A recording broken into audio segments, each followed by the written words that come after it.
Hello, hello, everybody. My fan is on high. I just realized, so let me turn that down. How are we today? How is everybody functioning and living life? I hope you're well. I hope your weekend went well. I am excited, as per always. I love chatting with y'all in the chat. I know folks said that we had someone on the YouTube chat who said that they actually know this game, which is amazing because I swear to God no one knows what this game is. But we played it last Wednesday because it came to PC because I couldn't figure out how to play it through Nintendo. And I adore this game. It's my favorite shit ever. Let me know how you want me to pronounce your name. It's JFIFFL. They were the person who said that they knew this game. The only things were, back then, I noticed it was a card-based game, and I was already drowning in Pokemon and Yu-Gi-Oh! At the time, so I couldn't fit much else in. I totally feel that. The fact that it's a card-based game is one of the reasons that I played it, and it's one of the reasons that it's my favorite game, is because I love Yu-Gi-Oh! I'm a Yu-Gi-Oh! Nerd as well. And so back when I was a kid, I picked it up and I was like, cards and RPG, Final Fantasy, but cards, and I fell in love, and I love it. As far as card-based games, yeah, exactly. Card-based games are one of those things where, like, it takes up a lot of your energy because, you know, there's a fur. I can feel it. Oh well, that's what cats do.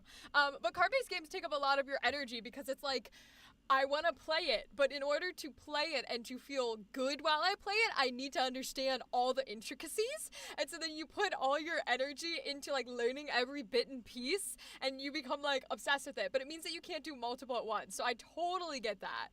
I'm going to say Jay Fiffle. Is that how it's pronounced? Can I call you Jay? What would you like? But I'm glad someone else knows this game.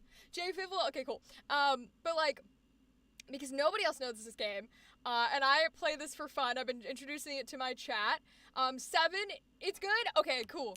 7, I'm glad to see you again, and I'm so excited for your Alistair edit. You better send that shit to me when it's done, because I'm about to get on YouTube Shorts. I'm about to be like, and, like, watch it as many times as I can. But yeah, I've been introducing it to my community, Jay, and, you know, they're lovely, lovely people who listen to me babble on about how the game is played. Because it's not necessarily complicated, but it is a little complicated when you know, like, if you're not a card game person and you don't necessarily know the ins and outs of, like, it's not even really turn-based. It's kind of turn-based, but it's real time. But if you don't know the ins and outs of, like, card mechanics and how to read cards in general, when it comes to, like, Yu-Gi-Oh! Or Pokemon, then it can be really difficult to, like, watch somebody play this game, and I'm just sitting here going, so, you notice all these things in the corner when I'm doing this, and it's like... But they're amazing. 7 and everyone in the community will at least lurk with me, and it's a lovely, lovely time. And we can enjoy in all the characters, because the characters are some of the best part. Gilo is my favorite, and she's hysterical. Oh, Rachel, I've decided to finally cave in and start learning my ukulele and guitar that I got last Christmas. 7, that's so exciting. Okay, my only request, 7, whatever you do, please, for the love of God, don't ever end up giving a ukulele apology. Or at least if you give a ukulele apology, let me know ahead of time so I can be the first to cash in on how viral it goes. No, but I'm so excited. Oh my gosh. What kind of songs are you trying to learn? The toxic gossip train. Literally. What kind of songs are you trying to learn for, like, guitar, ukulele? Like, is there a genre? Are you trying to be, like, Taylor Swift, poppy, a little bit softer? Are you trying to be, like, you know, like, is it an electric guitar? And you can do things like rock? Are you going my territory? Are you trying to get punky about it? Or is it like, you know, Joshua Bassett from High School Musical the series? Random shit, go! You just want anything, huh? You want to learn anything in the genre? I love that. Fair enough. electric guitar, and a neat little ukulele. Okay, so the ukulele, you can do stuff, you know, that's nice and soft or whatever. I don't know that it does anything besides that. But electric guitar, you better bust out some hard bangers. Like, if you don't know an Avenged Sevenfold song, or... No. Okay. I'm hoping this is not another too niche thing. But if y'all know The Devil Went Down to Georgia, I fucking love that song. There is a rock band version of it that's like, I guess, the hardest song in one of the rock band games. That's the song you need to learn how to play. Yeah! Learn how to play the rock band version of Devil Went Down to Georgia, and I am not kidding, Seven. If you learn how to play that, I straight up will sing the whole thing while you play. Not even a joke. I will hop on the live stream, we will play your recording of it, and I'll be like, the devil went down to Georgia. He was looking for a soul to steal. And I'll like put on the accent and everything. I fucking love that song. Oh my god. Both are red. Wanted red for the guitar specifically because of my FNAF obsession. Yeah, you can play FNAF songs on there. I'll give you that. You can play FNAF songs. That's fire. That'd be real cool. What else could you play? Literally so much. Speaking of like music and playing and singing, they recently released the auditions for Lydia on the Beetlejuice the Musical National Tour. And I know so many actor musical theater friends who are like, the dream role has been released. We must audition. And I'm just sitting in a corner like, I don't have vocal training, but I'm literally a goth punk emo baby, and she's a rock belter, and I'm a rock belter. I'm kind of a punk belter, more of a rock belter, but I'm like, I feel like I should just audition, because it's free, it's online. I'm gonna sound like shit, but no one is ever gonna know, because they won't see it. And who knows? Maybe they'll be looking for a weird Lydia instead of the normal Lydia. And it's no hate to anybody who portrays her, because I think the original actress is great. But, like, it's so... I don't know how to put it. It's so, like, stereotypical, but that's kind of the point of Beetlejuice. It's not necessarily... it's emotional plot, but it's not really supposed to be acted emotionally. So, I don't know. I would want to act it emotionally, because, like, my mom died when I was 20... So I would want to do that song like with an emotional background, but that's just me. Y'all know me. Before I even attempted learning chords and stuff, I tried lowballing it and attempted playing Hell is Forever. Hell is forever, whether you like it or not. Had their chance to behave better, now they boil in the pot. I will also sing that shit. I'm not surprised it didn't go well. If there's one thing I know about musical instruments, it is that you can't just do them. You actually have to learn and have skill. I tried. They had me play the drums because I wouldn't do sports, and so they kind of wanted me in an extracurricular activity in school. And so they were like, fine, the only thing you can do here if you don't do sports is band. But I couldn't play any of the instruments because I only have 9 fingers. So they're like, okay, the only one we can teach you is drums. And I was like, cool, drums. Couldn't do it to save my life. Could not do it to save my life. I don't know, man. That shit takes skill, and it's a skill I don't have. I don't know. I don't know. But I do want to hear your progress. And when you make progress, Subin, you let me know. As for updates and stuff, I don't have too many updates for y'all. I do have one, which I thought of, I was going to tell y'all, but I thought of because I was just on Instagram, posting the little reel video that's like, you know, like, hey, we're going to go live. And Daring to Impress just released a thing that they're doing a live stream tomorrow for tips for GMs for Candela Obscura. And I'm so excited because I was like, I'm going to get tips from the Candela Obscura people right before I host my own campaign? Let's go. And so that being said, Thursday, we hold our very first session for the community campaign. I am thrilled. I am nervous. I am excited. It's mostly nervous is a weird thing for me because I don't really get nervous because I've been an actor since like I was fucking out of the womb, so I don't really get nervous. It's more so I want to remember to include everything. Like, I have a huge ass document filled with, you know, like, this is the chat's idea and this is this idea, and if they go in this way, do this way. It's like, it's genuinely a document that is if you've ever played those choose your own adventure books where flip to such and such page, if you choose A, that's what I've written for the campaign. And so it's more of like, I really want a balance of making sure I include things that we talked about, things we're excited about, while also like running the campaign well and describing things and playing with the players. So I was also a drum kid because I was unable to play the recorder.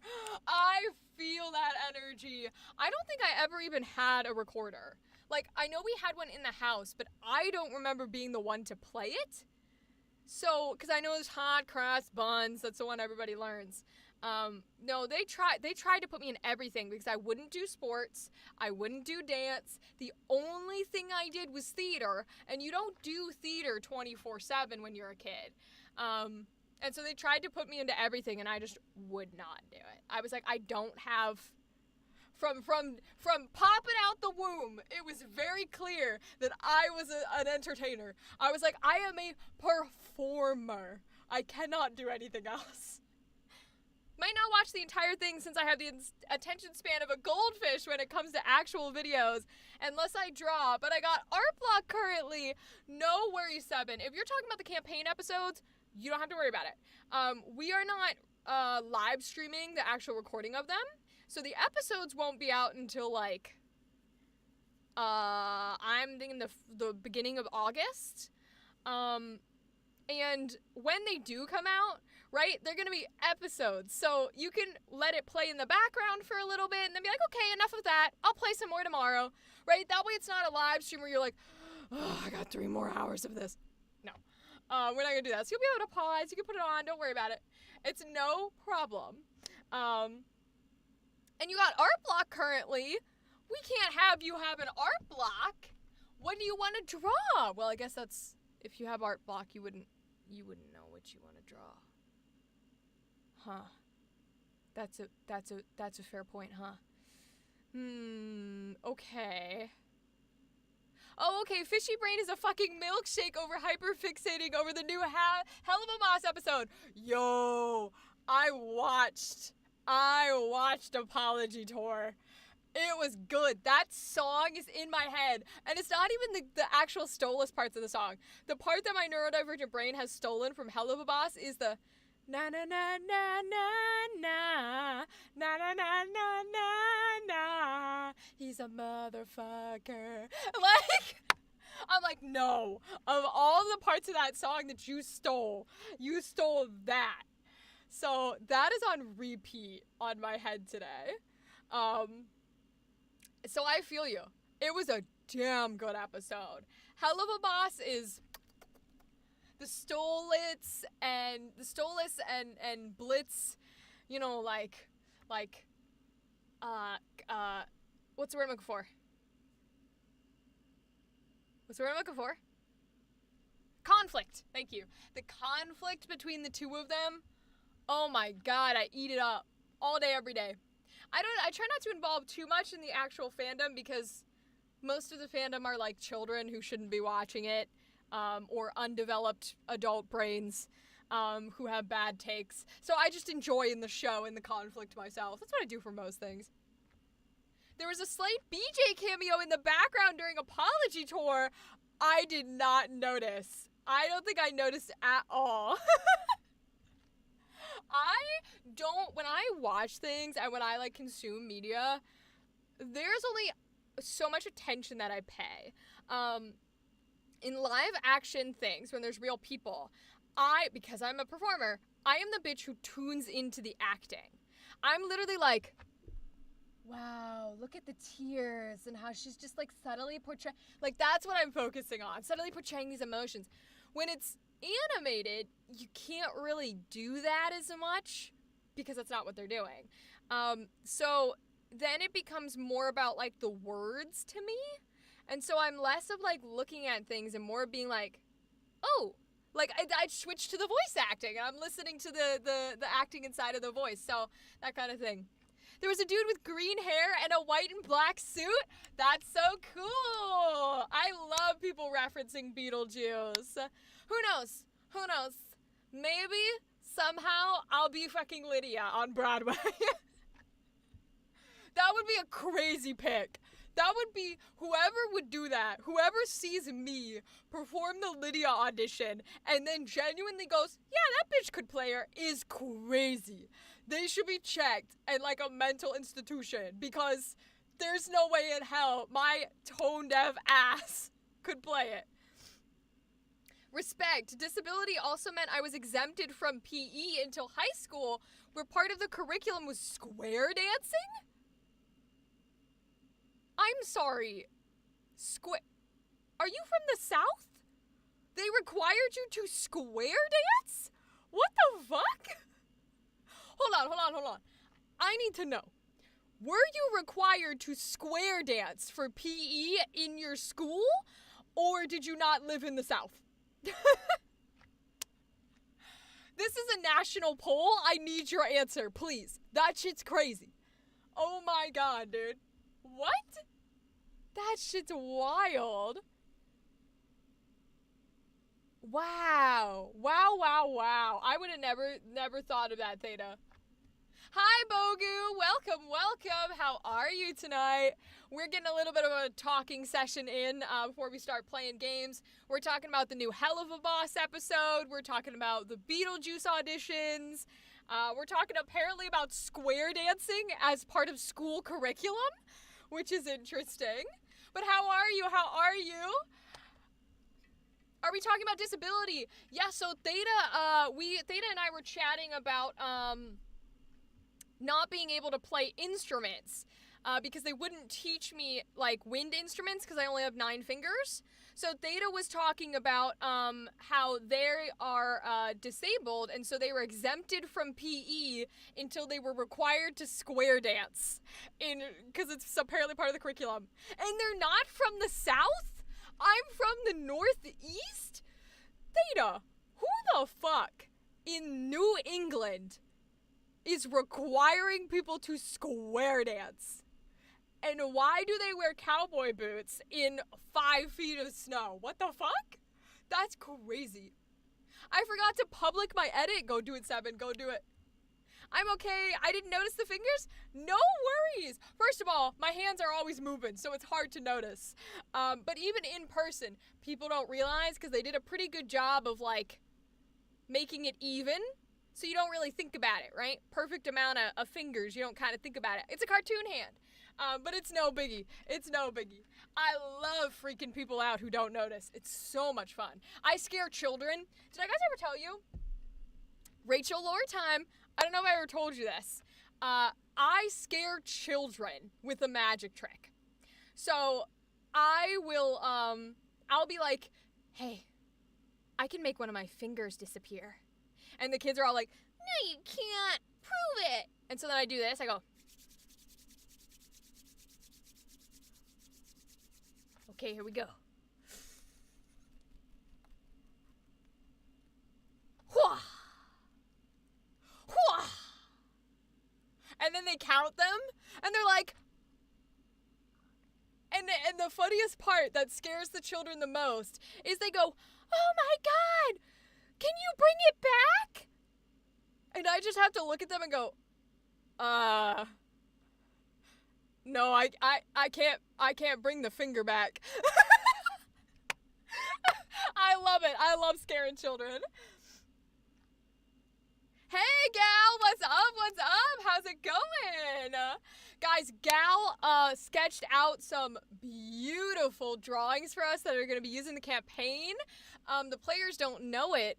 And Gal, you might not have been in here. The players know we're recording. But on Thursday, we are recording our very first session for our Community Candela Obscura campaign. It will not be live, so you guys don't have to worry about it. But it's exciting for me, and those sketches are going to be involved. So, Gal, your sketches are going to be in it. I'm so excited. I've got a disability, Parkinson's. Oh, Bogu. No way. I do not know. I'm going to be fully honest. I never know enough about, like, different illnesses and stuff, to know how to politely and respectfully, like, commentate on it. So, is it inappropriate to ask you, like, how does that, like, affect your life? Do you find, like, issues in daily life with it? And of course you don't have to answer. Videos up. Shall I send a link in chat or DMs? Oh, DM, 7. DM, because I'll check it when we're done. That's pretty cool. Good job. Thank you. Thank you. Yippee, you gotta tell us how it goes. Oh, I'll tell you, Gal. You think I won't show up on Monday and be so excited? Oh, speaking of which,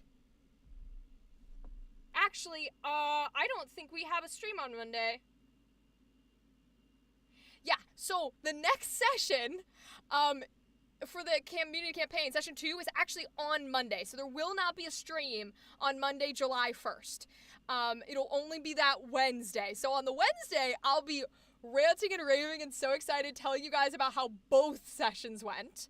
If you want to catch me in a one-shot, on Sunday, 8 p.m., there is a D&D one-shot I'm a part of, raising money for transgender charity. It's at Nerds with Dice on Twitch. So if you guys want to join for that, you're more than welcome to. But we won't have a stream Monday. So, just so you know. I recall seeing a headline somewhere to the effect of, you had to line dance in PE because certain president hated jazz. Okay, actually, if the reason you had to line dance or square dance is because the people teaching you were so upset with a president that they said that they did it in spite, that's allowed. No problem, say whatever. My hands shake a lot and it's hard getting around, but pills help. Oh, okay. Okay. Sorry, I'm just checking my activities here. Hands shake a lot, but it's hard getting around, but pills help.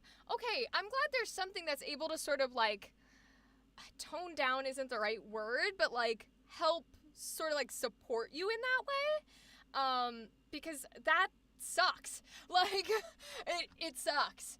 I'm thankful not to have any issues with my hands or my fingers at all. So that was helpful, but, like, anything that impairs your mobility can make you feel like shit. Especially in nowadays society, because nowadays society is very, like, what do you mean you can't stand in a line for 12 hours? What are you, like, dumb? Like, it's so frustrating. But I'm glad there's something to help at least a little bit. Me too, yeah.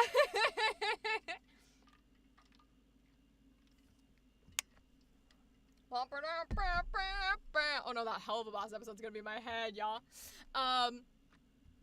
But yeah, it's one of those things where I try to ask questions if people are comfortable sharing, because I think it's important to learn. And you can, we can definitely, as it is never on somebody else to, like, teach, right?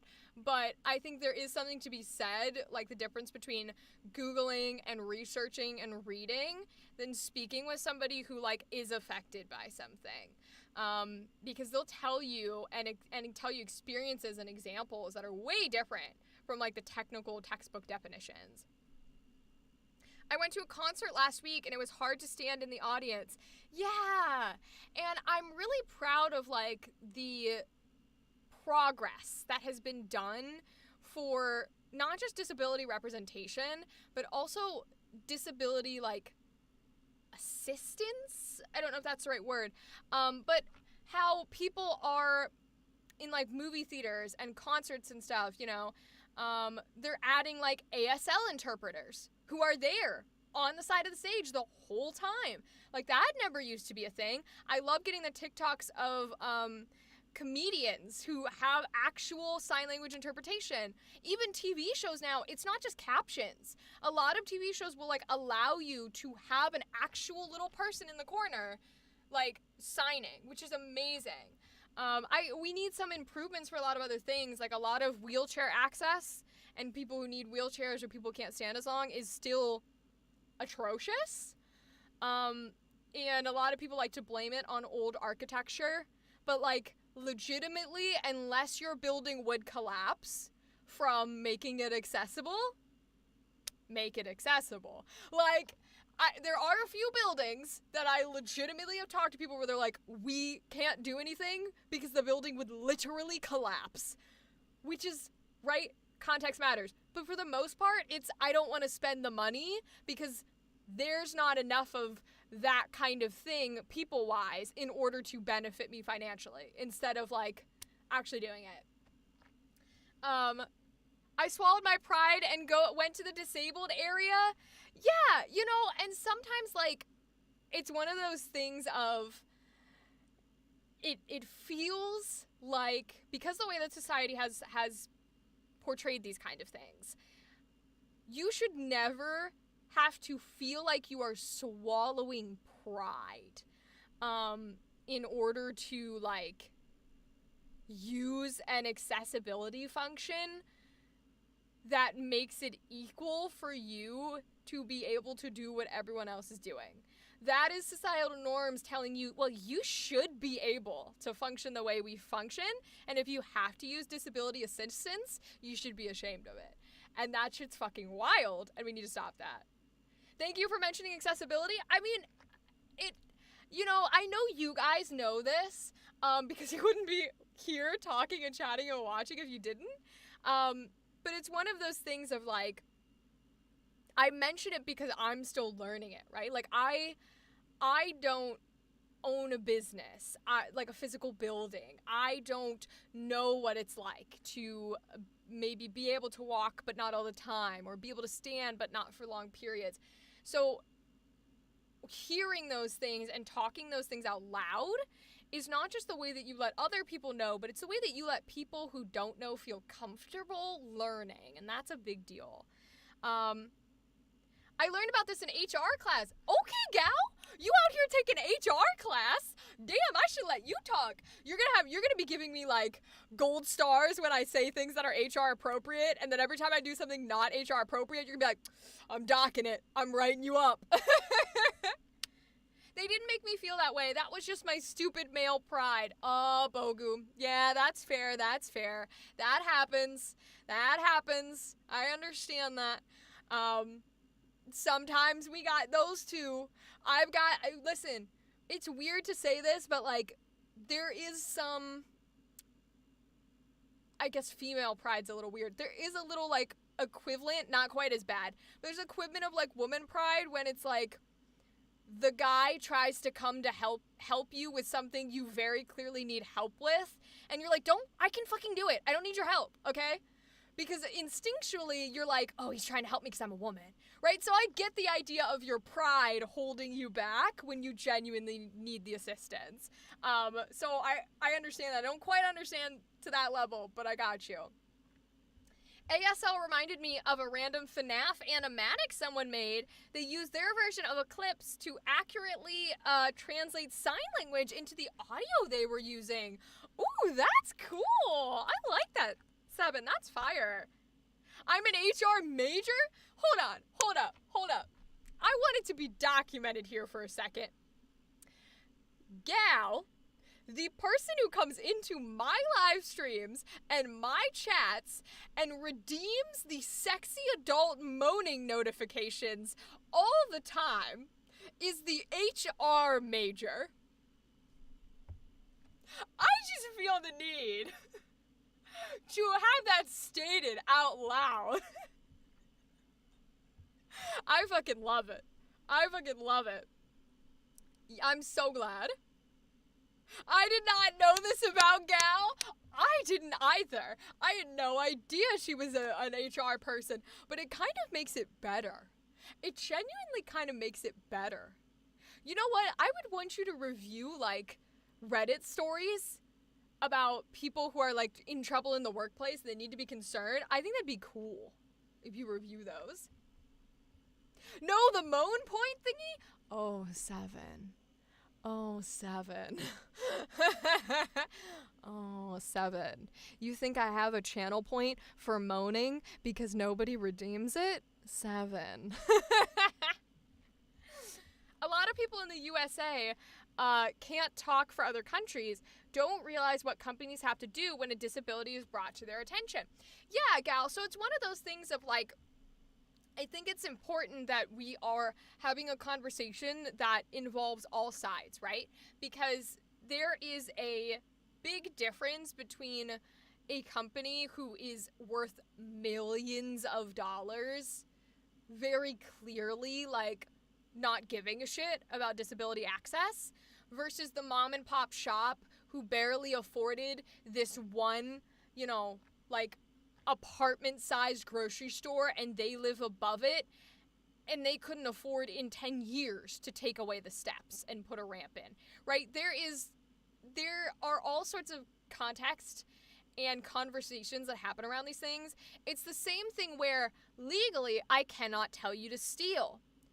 But I've heard that a lot of people say stealing from a large company who makes millions of dollars,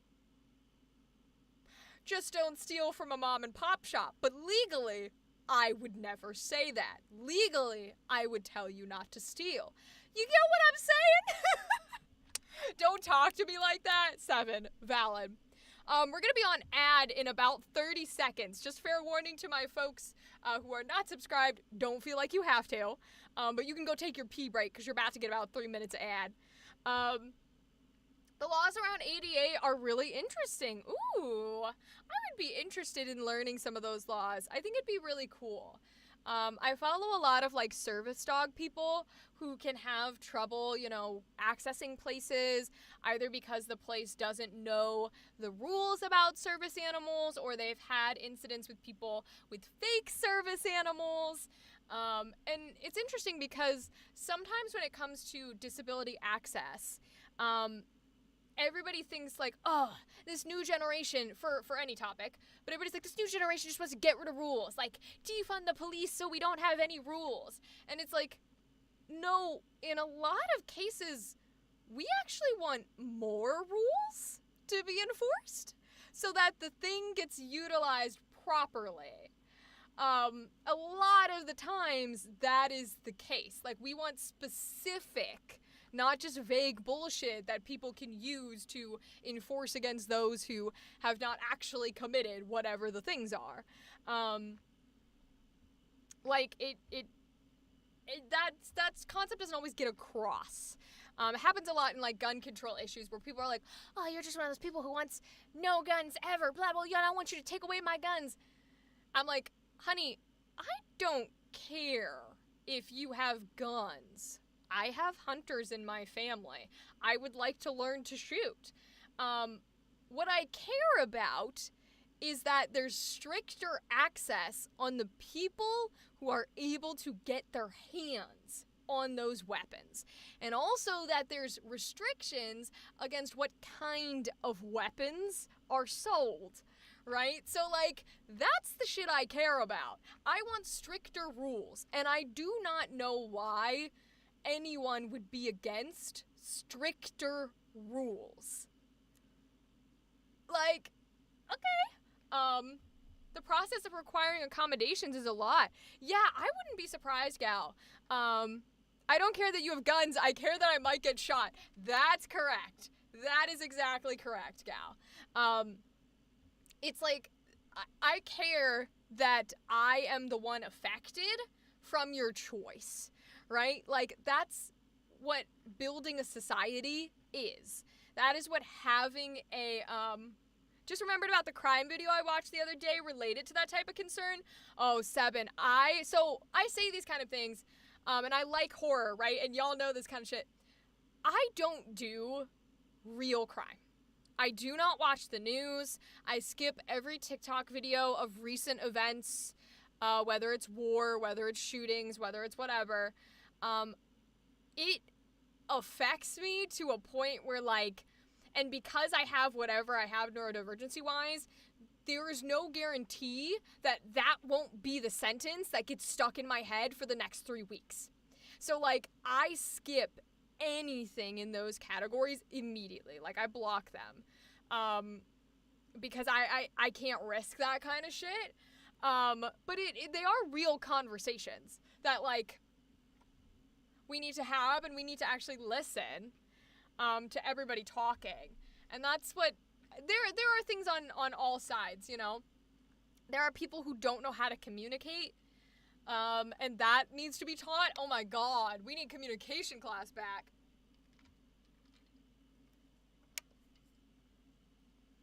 Like, I taught at the college level for a little bit, and I loved it. I loved teaching a lot. I really like teaching. But one of the classes I taught was, like, workplace skills and, like, communication. And it is crazy what we are not taught. And I try to be very clear to people that when I say it's crazy what we don't know, it's crazy how many people don't know how to communicate. It's crazy how many people, like, don't know how to live and function in a society that deals with everyone else. I have to be very careful of what I say, because immediately someone jumps on the idea that I am saying there are uneducated people in terms of, like, stupidity and ignorance. There are.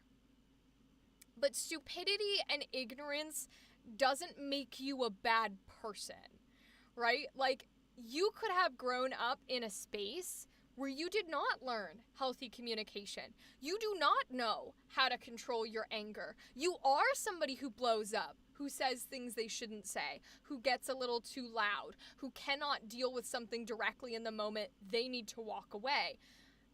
Just because you're that person and that's the way you deal with things does not make you a bad person. And that's, like, the difficult train of when I was teaching these kind of skills. It was a balance of, hey, it is okay to be like, I don't know how to communicate. It is not okay to be like, people don't know how to fucking communicate, idiots. Like, relax. Sometimes, though, and it was also teaching, like, there's a difference between venting and communicating.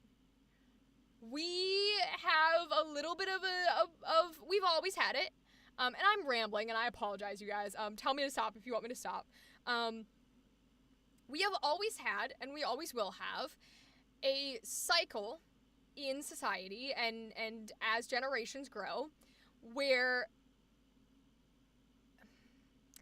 being incorrect or having a flaw or making a mistake inherently, like, ties you to the idea that you are bad and everybody should cut you off and you can't be, you know, you can never be redeemed and you should just go die in a hole, right?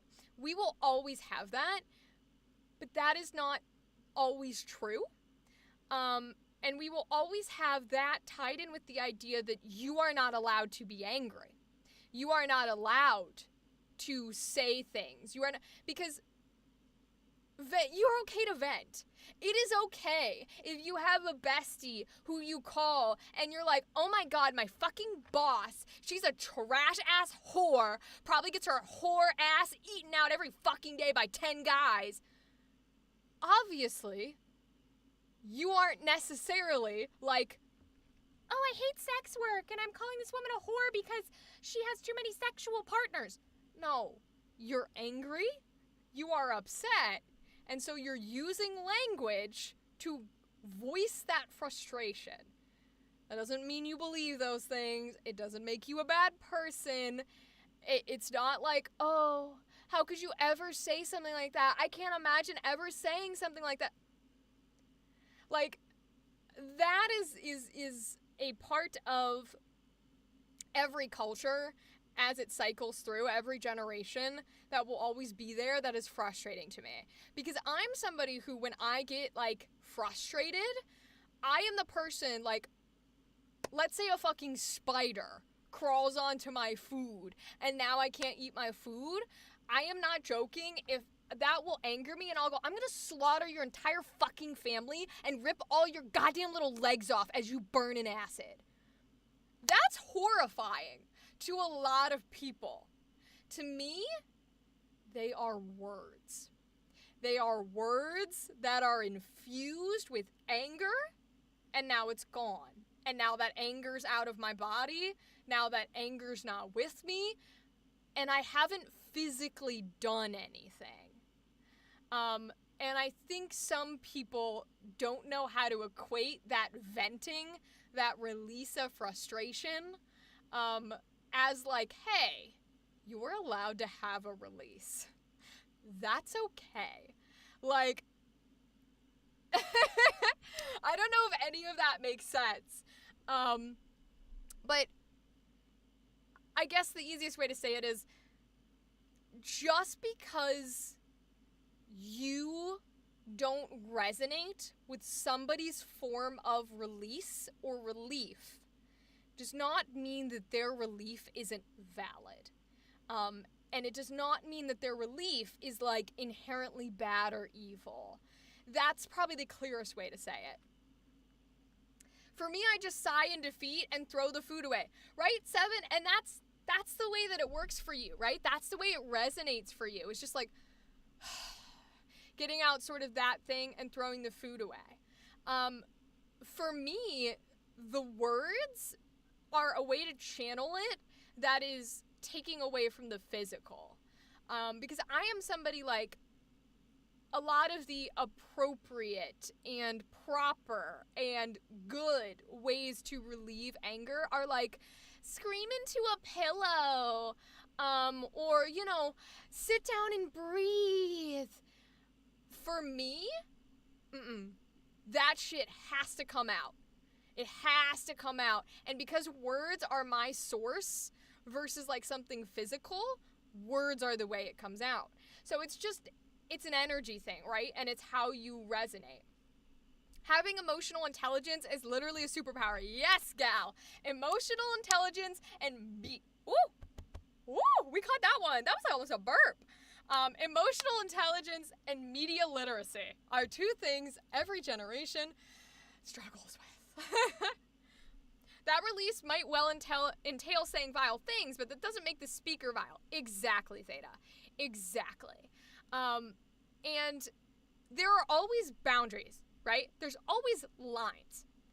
If your release of saying vile things is directed at a person, right? And those vile things are derogatory remarks, slurs. You need to look inside yourself. Because that is very different from you going, shut the fuck up, you fucking suck dick. So there's always context. There's always context. There's always things that you have to consider. But you can't just jump to the idea of, they said that thing, they are bad. No, that's not how this works, but I appreciate you. That and Gordon Ramsay in my head. Yes, that and go Gordon Ramsay. Gordon Ramsay is a king. Gordon Ramsay's a king. But Gordon Ramsay is a good example of, like, he says shitty things to those people. We don't think he's a bad person. He says shitty things to those people. If you took the things he said out of the context, they are bad. But we don't think he's a bad person because of the context. So, like, you gotta let people, you fucking donut. Yeah, exactly, right? And it also matters on just, like, preferences and stuff, right? Like, I might say shit about somebody being a whore, or, like, for example, the word bitch. In, like, jail and stuff, that word is a serious insult. That's everyday shit for me. Bitch is not an insult. If I am angry with you, I'm not going to say bitch because bitch is not an insult. So that's going to resonate differently depending on who gets called that. That's why whore sometimes, I use whore a lot for people when I'm angry. I call motherfuckers a little fucking whore. or a little fucking slut. Because I generally don't use those terms in the positive. I do, but it's like very clearly, okay, slut, right? So, my favorite quote of Gordon is, "Of course you don't fucking put a salad in the microwave." Alright, yeah, that one's just common sense. That is just common sense that people should have, not to put a salad in the microwave. Oof. I taught, so when I was in Philly, I taught at a culinary school. And that's all I'll say. I loved so much of the people there.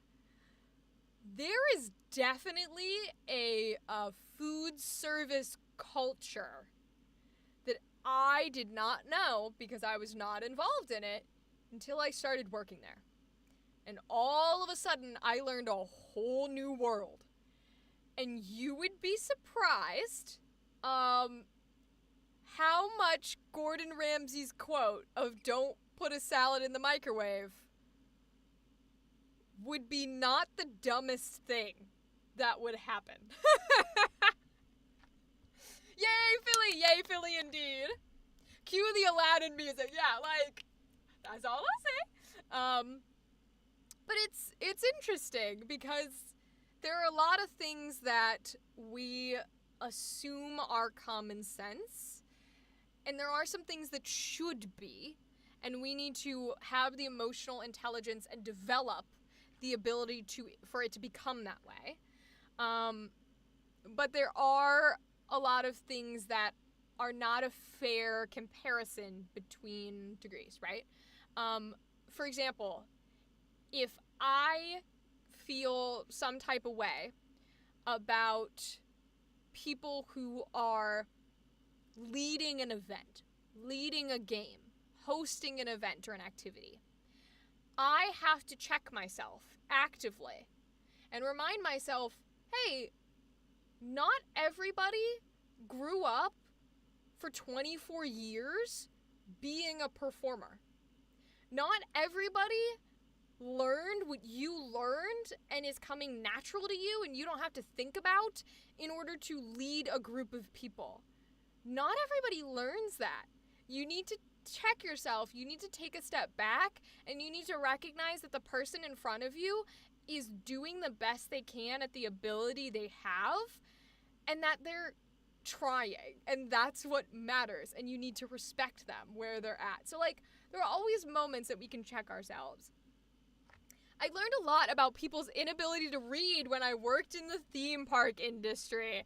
Yeah, it's interesting what things happen, I'll say that. It's crazy the different cultures that are in different workplaces. Not as in they can. Yeah, I would not want to work in the theme park industry.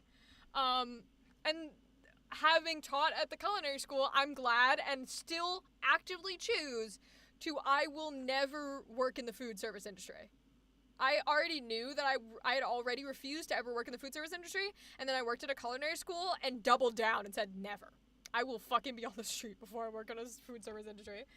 Not as in they can't read, but as in they wouldn't.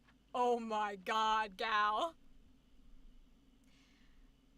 It is crazy. It is crazy the amount of people who function a certain way.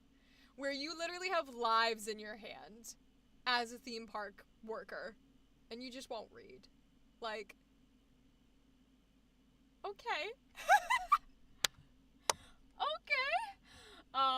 Okay, great. Fabulous. Good to know. Oh. It's like the doctors that you see, like, go viral on, like, TikTok or something, talking about something that is obviously, like, not true and severely detrimental, and you're just sitting there, like, hoping and praying that you do not have that kind of a person for your doctor. Because, damn, they should not be working that job. 2 relevant XKCD comic strip insights Experts overestimate the average person's knowledge of their field, and 10,000 people learn a given fact every day. Oh, wait, I love both of those. The first one is very true. That's what we were talking about, is overestimating the average person's knowledge in your field. Sometimes you have to check yourself and remind yourself that, hey, it is okay for somebody to know nothing. That's me in computers and technology. You tell me, could you just go into your settings and find your RAM size? I'm going to be like, how do I get to settings? Right? And you got to recognize sometimes that it's okay. And 10,000 people learn a given fact every day. I love that. I love learning. I love experiencing new things. Like, ma'am, you cannot bring your 4-month-old baby on the roller coaster that goes upside down. No, I cannot hold your child. Gal, that's scary. That's so fucking scary. Oh my God. Oh my Lord, that's scary. I mean, there are crazy people. There are people who genuinely don't know and should not be in charge of children. There's so many people who shouldn't be in charge of children. I was talking about this to my sister. I genuinely think almost every career path should be a technical school. Like, you should have to go to technical school to learn it, not to college. College is a scam. The only thing that you should ever be going to college in a college format for is like sciences. Sciences and maybe law. Science and engineering should be the only things you are going into a college to study. Every other career path should be a technical schooling where you physically go into the work field and you learn the technicalities, the intricacies under a master 24/7 and see if it is right for you. And if you can't pass literal certifications in person, not a paper, in person, you cannot work this field. Like, that is what most career paths should be. Mom was pissed that she couldn't just hold her baby. Like, ma'am, no. Oh my God, dude. That's terrifying. To have somebody think that they can go upside down and just hold their child. Because let's say she did. Let's say, trigger warning, that child falls out of her hands, fucking hits the pavement and dies. You know that that is not an emotionally intelligent learning moment.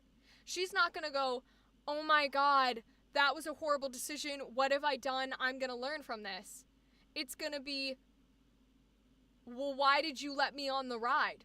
Why did you do this? Why didn't you hold him? Why you? It won't be a moment where they hold themselves accountable. That won't happen. And so that's scary. I remember my first time going on a roller coaster when I was 10 on my birthday and holding in tears of fear because I was and still am terrified of roller coasters. Long story short, the roller coaster itself wasn't the greatest one to exist and left me shivering my timbers. 7, I send you so much love. I am kind of in the same boat. I do not do roller coasters of any kind because when I was little, I went on maybe one or something, and I am too small for the straps. Like, I have a visceral memory of, as the roller coaster went, literally, like, falling out of the seat. And, like, the straps will not hold me in. Even as an adult, I am too little to be held in by roller coaster straps.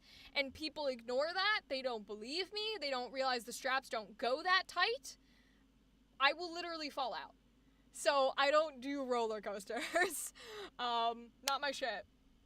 It's one of the only things I won't do. I literally, this is not a joke, I will literally try everything. One of the only things I won't do again, because I technically already did, but I won't do, are roller coasters. I will skydive. I will swim with sharks. I will, go into the fucking Amazon rainforest. I will eat weird shit. I will not get on a roller coaster. I'll jump off cliffs. I'll do bungee jumping. I'd love to try all of those things. Not getting on a roller coaster. My fave theme park story is when I was running a water ride and someone just handed me their leg right before they got on and said, "I'll be back for it."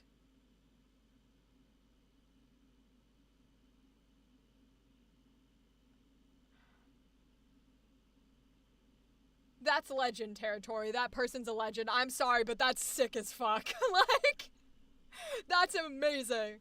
That is a god tier human. That was probably a horrible experience for you, but that person's funny as shit and they know it. I love roller coasters. They were my life for a while. Good for you. I'm glad that people can enjoy them because I like the thrill. I like horror. I like being scared. I like all these things. Can't do roller coasters. Not my shot. They left and I'm just there holding a leg like, okay. I love that so much. Makes me think of the McDonald's drive-thru meme with the dude in sunglasses. Yeah. I know that meme. Oh my god. That is a god tier one. I like that meme too. I love the videos of people trying to go through drive-thrus in the least vehicle possible to see if they can get away with it. And I learned, speaking of the 10,000 people learn a fact every day, I learned that the reason why certain vehicles or walking on foot is not permitted in the drive-thru is because, not necessarily this is why they're not permitted, but this is why it doesn't work, is because there is a sensor for the weight of the thing that stops in front of the speaker. So if you're not heavy enough, it won't trigger the speaker to say that you are there in a vehicle. I got on a scooter and it worked for me. Damn. I wonder if they have different sensors. Can confirm. Okay, cool. It felt rude to put it in the bag drop. Bro, can you imagine if you're like working, the bag drop makes me think airport. Can you imagine if you're one of the bag people checking bags at an airport and somebody just checked a leg and you're just like, and then everybody's going to collect their bags from the flight and a fucking leg comes down? Oh, I would go get that person's fucking autograph. Are you kidding me? Oh, some are motion sensors and cameras. Okay, I doubly learned something. So some are more motion sensor and camera based. Okay. Versus weight. That makes sense. Thank you for that fact. You're welcome, Theta. I love facts. I think the TSA has to check prosthetics to make sure they're not bombs. That does make sense. Actually, that does make sense.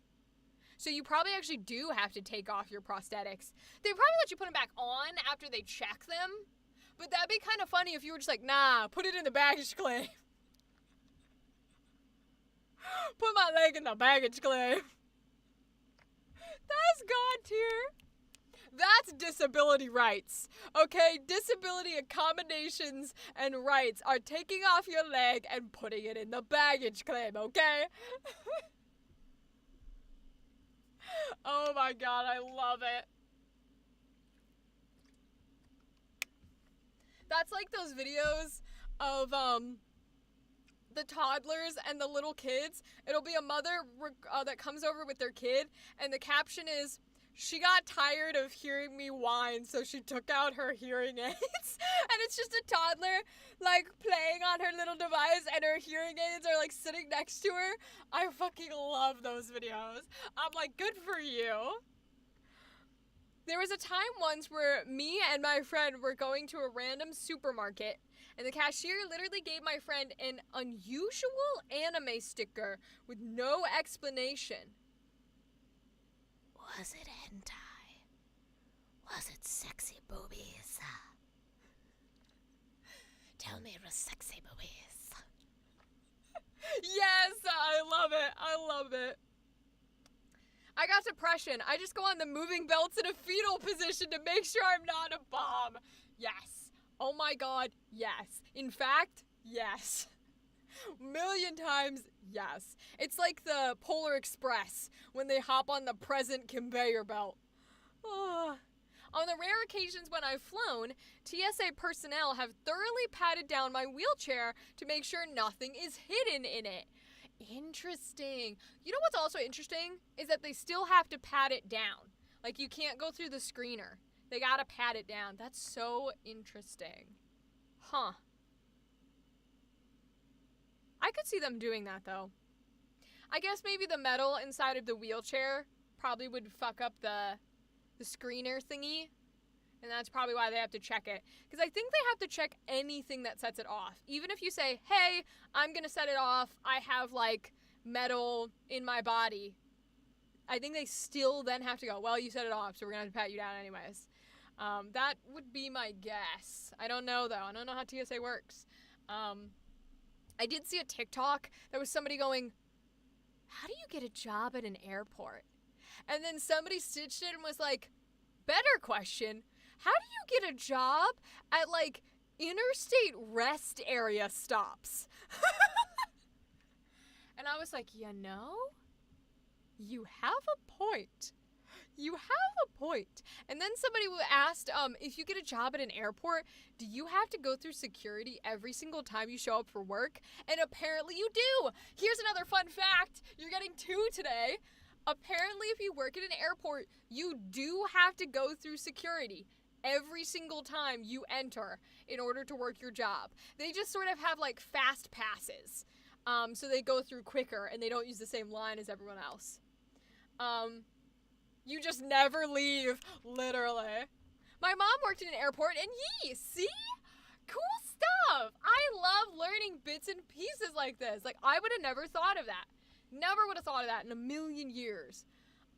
On, like, how do you get one of those jobs? What does it pay?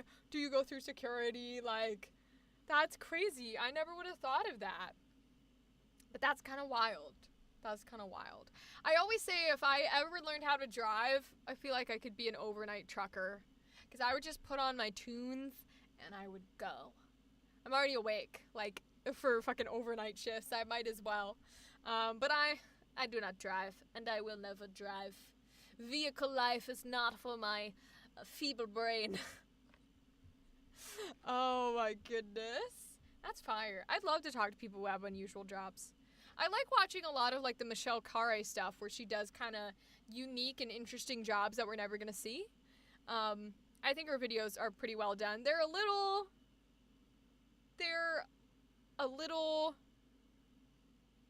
what's the word I'm looking for?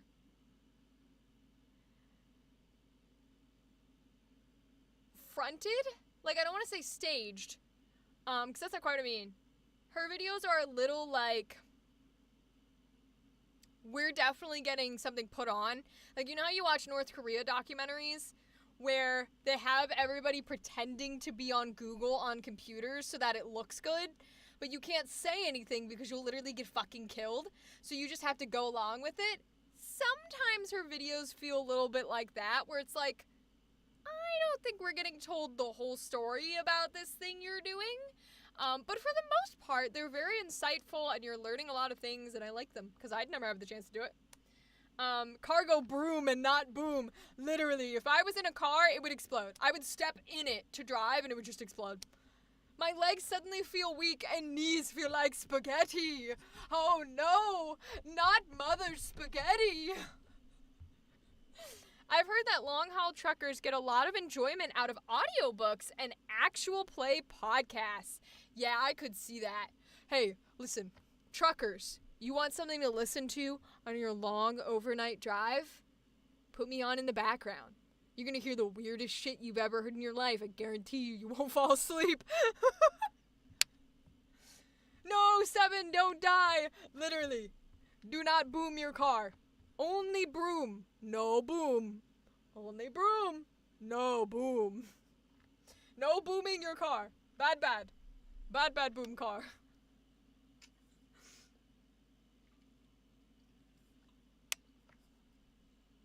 Damn, we've been chatting for an hour. This is amazing. I love talking to y'all so fucking much. So much. Oh my goodness. I have to. Do you guys have any suggestions for what kind of character I should bring to the one shot on Sunday? I'm thinking of transferring over my Daggerheart character from Queer RPG since he was also in a one shot, and we're not going to go into backstory because it's a one shot once again. But my problem is I don't know what the rest of the table's bringing, and his personality is very angsty. And sometimes angsty isn't the greatest if you don't know what the rest of the table's personalities are. No kaboom? No kaboom. I love driving. I've been DD for my friends. Damn, I'm a soccer mom. Gal, I love that. Your Lightkeeper, practice. Ooh, we could bring Ellen. That would be interesting. She would be a druid. She would have all the little creatures with her, and she would be like, okay guys, we can do this. I know that we've got this. It's so funny to me because she is an older woman, but I really want to keep her voice high. Because I've been practicing the NPCs. Yes, I have. This is not a joke. I've been practicing the NPCs for Thursday, for Monday, for the following session. And every time I go to voice Ellen, I know she's like a 60-plus-year-old woman, but I really want to voice her the high-pitched voice. Like, I want to do like a, guys, I have some news. Candelo really thinks that such and such is happening. I don't know. It's just her calling with how sweet and lovely she is. I didn't wait for the rest of the sentence before immediately thinking of a worm on a string with legs for whatever reason. Oh my god, bro. That's hysterical. I mean, worm on a string with legs. That would sell. That would definitely sell. I mean, I don't know. But I don't get to play You Are Not Alone, yeah. I don't get to play D&D a lot. Which, people who are doing actual plays, please let me join. I will play all the games. But I don't get to do D&D a lot, so I kind of wanted to play like a weird class. I don't care about race. I know people care about, I don't give a single shit. But I kind of wanted to play a weird class, which is why I was going to bring over my Daggerheart guy, because he could be an Asimir. Or an Asimar, however you pronounce it. I was kind of looking into playing a Gith, because Baldur's Gate 3 got me some Gith Yankee love. I know everybody likes Karlach, and they should. She's our Dami Mommy. But I am a Lae'zel fan. I love our Gith Yankee queen, so Gith Yankee might be kind of fun. I love D&D. I would love to play with y'all. Oh my god, Gal, I would love to play. Oh my god. If I ever do like a casual game, like a personal one that's not streamed, I'll hit you up, because I would love to play. I'm going to speak of things I do not know, but have you considered high and light with a bit of texture? High and light with a bit of texture. Theta, I think this is flowing over my head. Whatever you're talking about, my brain can't remember. Holy fuck, why do I feel so suddenly tired now? Oh, Seven. No, why are you tired? Oh my goodness, don't be tired. I saw that conversation escalating in the chat. I was like, I'm gonna wait until Seven responds. God tier. That's okay, Seven. If you fall asleep, here, I'll give you the Beetlejuice answer. If you fall asleep while listening to this live stream, it will continue playing without you. And thankfully so. You guys, it was so sweet last week on Wednesday. I went for like 4 hours, and it was consistent like 7 viewers. That is amazing. And I know that sounds, I don't know, silly, but like it's very amazing to have people put me on and be willing to like leave it on and just lurk. That's really, really helpful, and I appreciate all of you. Like a lot. And I am in talks. Yeah. I can't say too much. I am in talks with a decently large convention about bringing the voiceover workshop once again. And that's literally all I can say. Literally all I can say. But it makes me excited because most folk find the live streams through, like, the workshops. I know Gal's here through the workshop, and so it's fun to see all you guys here. And it's really cool to have people stay who have never done a workshop. Like, that shit's wild. Like, y'all who are here, amazing. Sorry, I'm talking about things that y'all don't need to know. My lonely ass is snuggling my baguette pillow, if you count that, though. 7, that depends. Is your baguette pillow, body pillow sized?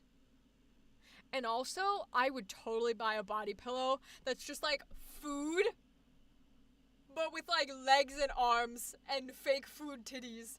Oh my god, that'd be so funny. And, like, big googly eyes. Like, they don't look like eyes, they look like the googly eyes that you put on, like, Mr. Potato Head. That would be funny as shit. I would display that shit. Never thought I'd be jealous of a pillow, 7. God tier. I'd come to another workshop. Oh, Gal, I'd love you there. Oh my goodness. To answer your question, yes. Ooh, 7. If it's that big, then it counts. If it's that big, then it counts. That's all I'm saying. It counts. It's not flared at the base, but it I'm sorry. Oh, for Ellen. Oh, high but light. Yes, I'm recalling something Phil Lamar said about an episode of Justice League Unlimited, where he had to play a future version of Static and needed to distinguish him from Green Lantern. Theta, I like that suggestion, actually. High-pitched but light. So a bit of like a, rather than like a, yay guys, we're all gonna be friends, it's more of like a, on your assignment today, you're going to have to be a little bit precarious. You might run into some trouble. Ooh, I like that! Wait, I like that for Ellen's voice. Ooh, I like that. Theta, thank you. I might use that. I kind of like that. A veggie tail body pillow. Bruh. All day, every day. Listen, if you do not think that I have the, I don't have no belly button, and then the hairbrush one are not ingrained in my brain, I got those. They're in there. I don't got no belly button. That was such a good song. Wowzers and yummy. Yup. That's the correct response, is wowzers and yummy. Yummy. What is it? Get that yummy. That song, whatever it is. Oh my god, y'all. You want to hear something funny? Little bit of Rachel lore, but more something else. I had someone talking to me the other day, and they went, oh, I was talking to somebody, and I told them that, you know, you're like a content creator and live streamer, and they said they'll support you. I was like, cool. And they're like, so I wanted to give them your info, but I couldn't remember what it was. I was like, cool, here's my info. And they were like, oh, he also made a joke. And I was like, okay. And they were like, I said you were a content creator, like a live streamer. And I was like, okay.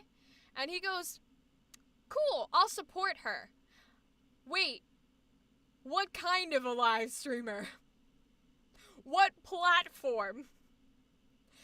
And the person I was talking to goes, I didn't understand what he was talking about. So I said, oh, I don't really know. And this guy goes, it's not OnlyFans, right? I don't know if I should support her if she's on OnlyFans. And I said, and they go, the person I'm talking to goes, I didn't know what that was. He had to tell me what that was. And I started fucking dying. Because I was like, 2 things. 1, no. 2, if I had a fucking OnlyFans or any type of live streaming content creation where that is the type of content I made, I would not need a random person you're talking to support my streams. I promise you, if I jumped full throttle into the sexual market, I would be rich as fuck. Like, and I don't mean to toot my own horn or my own ego, but statistically, asexuals are the best kind of people in that market, specifically because we're asexual. So we can be anything and do anything. So, like, I mean, I literally have a free redeem for noises on my regular live stream. I'm sorry, but I'd be making a shit ton of money. This bread bitch won't stop pressing against my gut. 7. I love this shit. Oh my god. You could do audio porn. Yeah. If I did that type of content, bro, I'd be making bank. As far as professional and legal companies and agencies are concerned, I do not do NSFW work. Okay, so, but damn, if I did, I'd be making some bank. Nah, they work hard. Even for audio stuff, I've talked with folks who do that. It is difficult. Because it's not just as simple as, like, get in front of a microphone and have fun. That's not how that works. Kind of off-topic question. Do you go to ZenkaiCon every year? I love questions. So, gal, that trip to ZenkaiCon with the workshop, this past, was it 2024? Yeah, March. In March was our first time. It was my first time at ZenkaiCon. I have never gone before. I would like to go again. We talked with the staff. We got pretty good with the staff. I was talking to the head of workshops. We were in with a lot of their head directors. We haven't talked to, like, the CEO or anything. But we were pretty good in communication. As far as I know, they liked having us there. So we do plan on coming back in 2025. And ideally every year, frankly. I really liked it. I think the only thing that we will change is with these conventions that we've gone to the rest of 2024, the pre-registration model is not good. Having people sign up for the workshop and then having it be full is a big detriment to the workshop, because then nobody comes because they don't think there's any availability, and not everybody who signed up shows up. So it means that we don't get through as many people. People who really wanted to do it and could have, because we had space, didn't get the chance. So what we found at CabbageCon was walk-ins are the way to go. As long as there's enough advertisement by the convention that we are being hosted, that we're doing it and you can walk in, then walk-ins are definitely the way to go. I only ask because I think it's become me and my boyfriend's thing, and I'm gonna be there! Gal, we're gonna be ZenkaiCon buddies, alright? You're gonna end up in part of, like, the photos that I share on social media when I'm famous. I'm sorry, I can't even take myself seriously. No, but we'll definitely see you next year. It's not guaranteed technically. But I would say we're probably gonna be there. Because it was fantastic. Stomach hurt, the baguette is abusing me. Don't worry. I'll here, put the baguette up to the microphone, or up to the speaker. I got it, here we go. Mr. Baguette, I'm gonna have to ask you to take your non-existent, bready hands off of 7. You see, we don't tolerate that kind of abuse here in this community. And if you continue to act the way you are towards our lovely community member, we might have to bring out the bread knife. And I know you don't want the bread knife. So watch yourself. Okay? There you go, 7. I got you. Yes, I'll bring you Doritos. Listen, I don't like Doritos, but you know what you can bring me? You can bring me goldfish. You can bring me fruity snacks. Fruity snacks are excellent. I'm not, thankfully, because I am not a celebrity and never will be one, I can take food from people. So I absolutely will. I feel so bad. When celebrities are like, I'm sorry, but like, you guys can bring things for me, like artwork and crafts, but I can't take food, even if it's bought from a store. Because everybody's always like, you didn't get to eat, let me bring you food.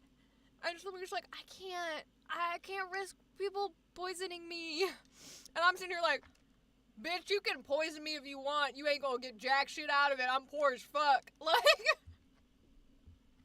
at least poison me live so people can have something to watch. Like, add it to the dark web.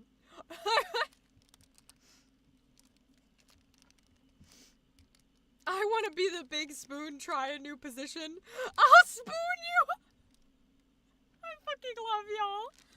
Oh no, a trail of fruit snacks leading to a suspiciously looking box appeared. Oh no, literally me. Literally, you put down some fruit snacks, and then 16 signs that say, hey, whatever you do, don't open this box. There's a bomb. You're gonna die. I'm still opening the box. I'm the bitch who pushes the red button. In some of the best terminology I have ever heard to describe myself comes from D&D. I am the player that fucks the dragon. I am the player that fucks the dragon. I am the player that will fuck your dragon.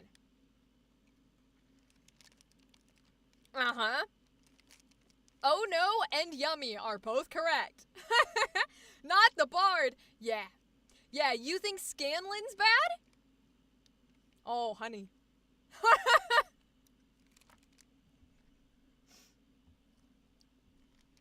I always have to warn groups. Because I'll get cast in something. Or they'll ask me to play.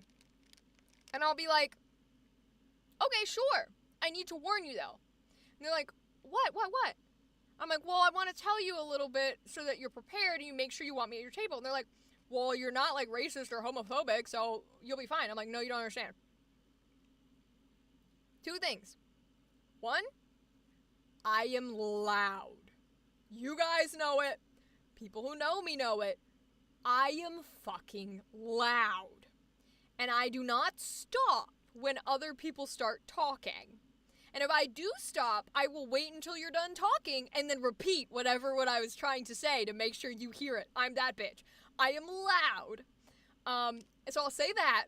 And then the second thing I'll say is, I have a lot of energy. And that's the nice way of putting it. So if I don't know the people too well, that's what I say. If I know the people, like, and I feel like I can vibe with them a little, I will say, I'm the character who fucks the dragon. I am the character who will fuck up your plot. Because I wanna. Like, you give me the BBEG, he's becoming my boyfriend. Like, sorry. Not the bard. No, wait, eat it, no, wait. Can I be the dragon? Every day, all day. Every day, all day. I said slay the dragon. Slay. I love that theta.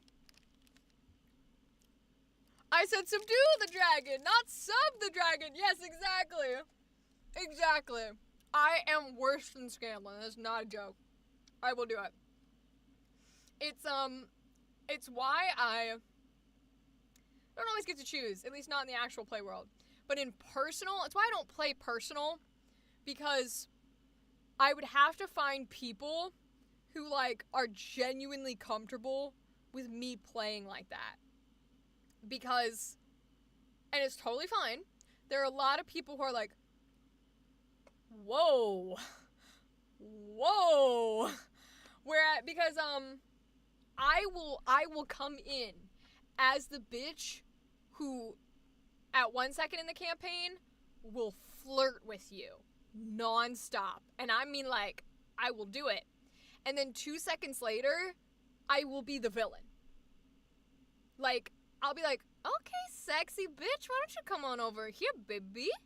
And I'll do that, and then the BBEG will show up, and I'll be like, oh, you want me to kill these people? Sure, bitch, I don't give a fuck about them. Like, and I'll describe, like, Trojan levels of killing a baby under your heel in order to not have them come back to you after Odysseus. So that is a hard thing to have. I would say something, but I have no room to speak. That's right, 7.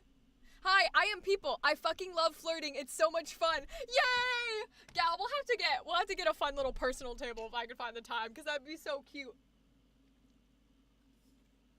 Because I love, the actor in me comes out, and sometimes that's difficult for personal tables, but I love nothing more than, like, actively flirting and shit at the table in character roleplay, and also really getting into a moment.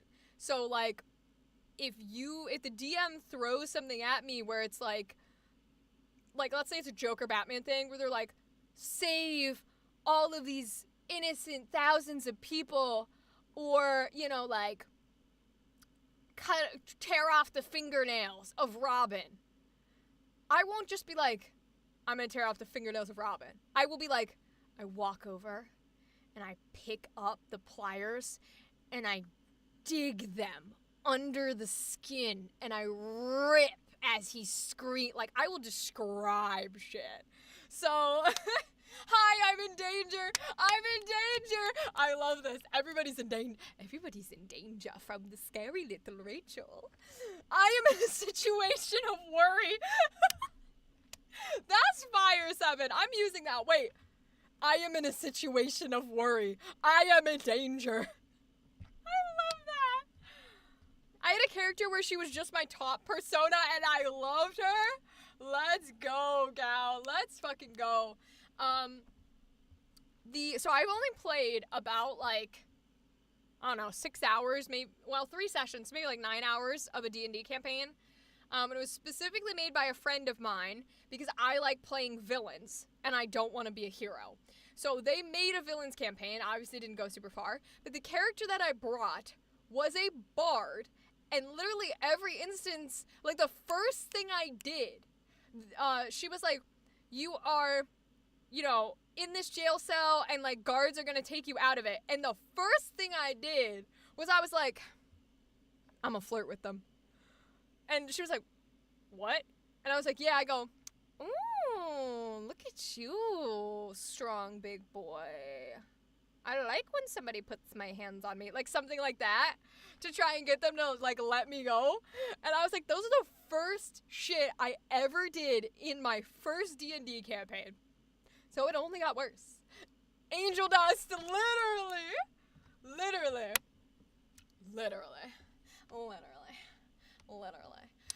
I keep seeing all the like the new Critical Role posts. I won't spoil, but something happened where a character like comes into the group and specifically to every single PC is like, you're hot, are you single? You're hot, are you single? And just with every single player character. And I was fucking dying because I was like, that's me.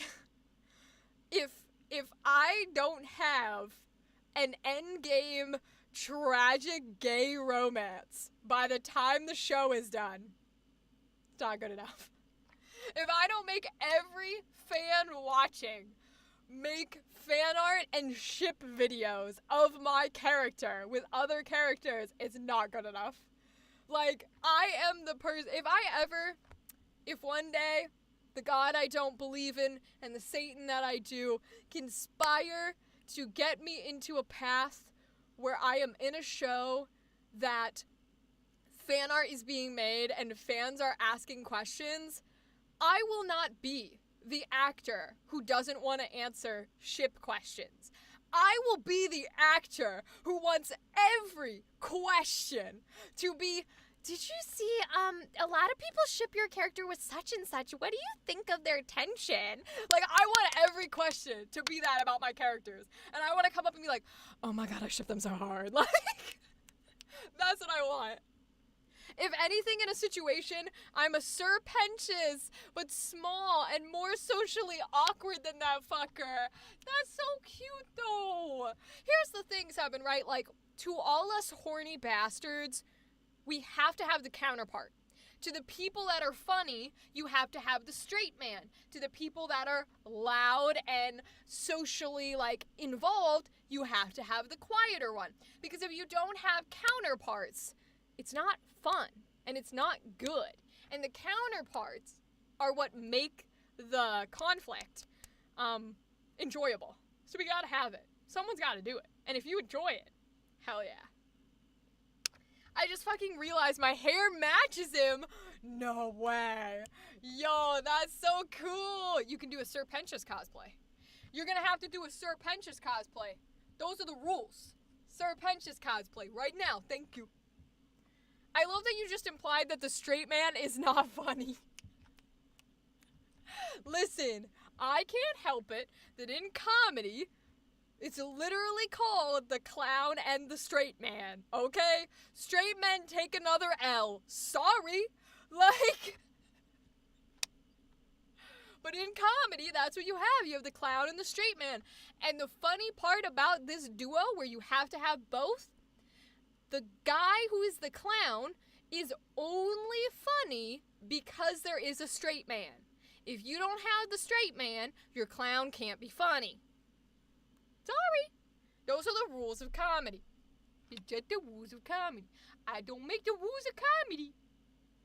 I just enforce them.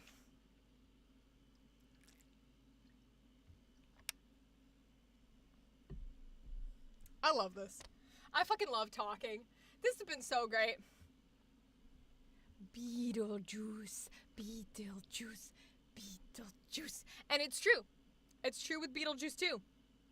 Because he's not funny if you don't have people who are actively repulsed and or scared and or any other emotion besides liking him.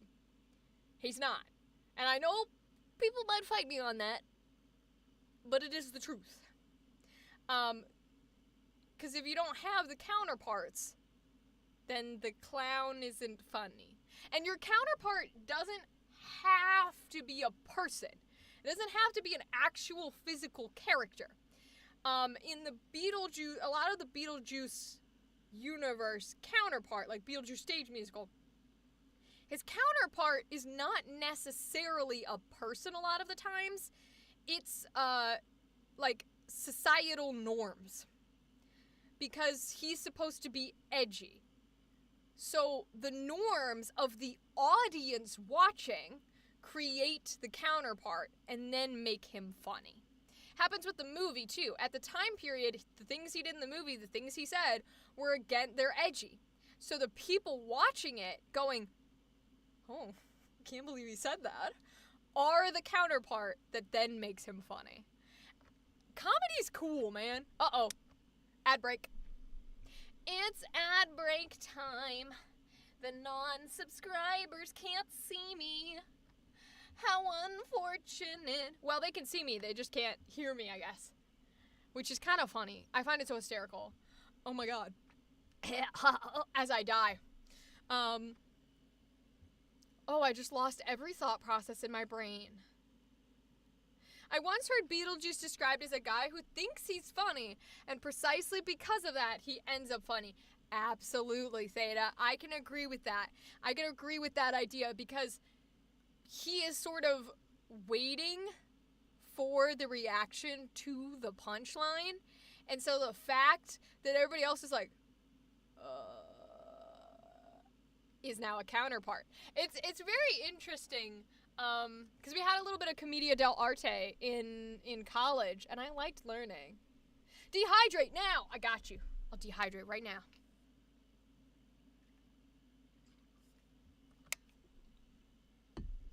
Dehydration. Completed. Y'all, Thursday is gonna be wild, because I'm, like, gonna have to have water at the table, and I feel like every fiber of my being is gonna be like, why don't I have my caffeine? I'm fucking addicted. Where is my Diet Pepsi? What do you mean, only water at the table? Why did I make these rules? I'm gonna be lurking. No worries, gal. Thank you for lurking and keeping the stream up. I appreciate you. Feel free to mute it too. Still helps. And we can move over. I'm so glad y'all talked to me for an hour and a half. An hour to 40 minutes, really. You guys are so amazing. Oh my god. But I'll move to the game because I know it's getting late for people and y'all might want to lurk a little. My hands are freezing, but my legs feel too toasty. Oh, I know that feeling. That's the worst feeling when it's like you have half of a blanket on you because you're like, I am cold, but the rest of me is on fire. Why can we not pick? Why are we doomed to be this way? I know that feeling. I know that feeling a lot. I got made fun of the other night because it was 74 where I was sleeping, and I was sleeping with a heating pad.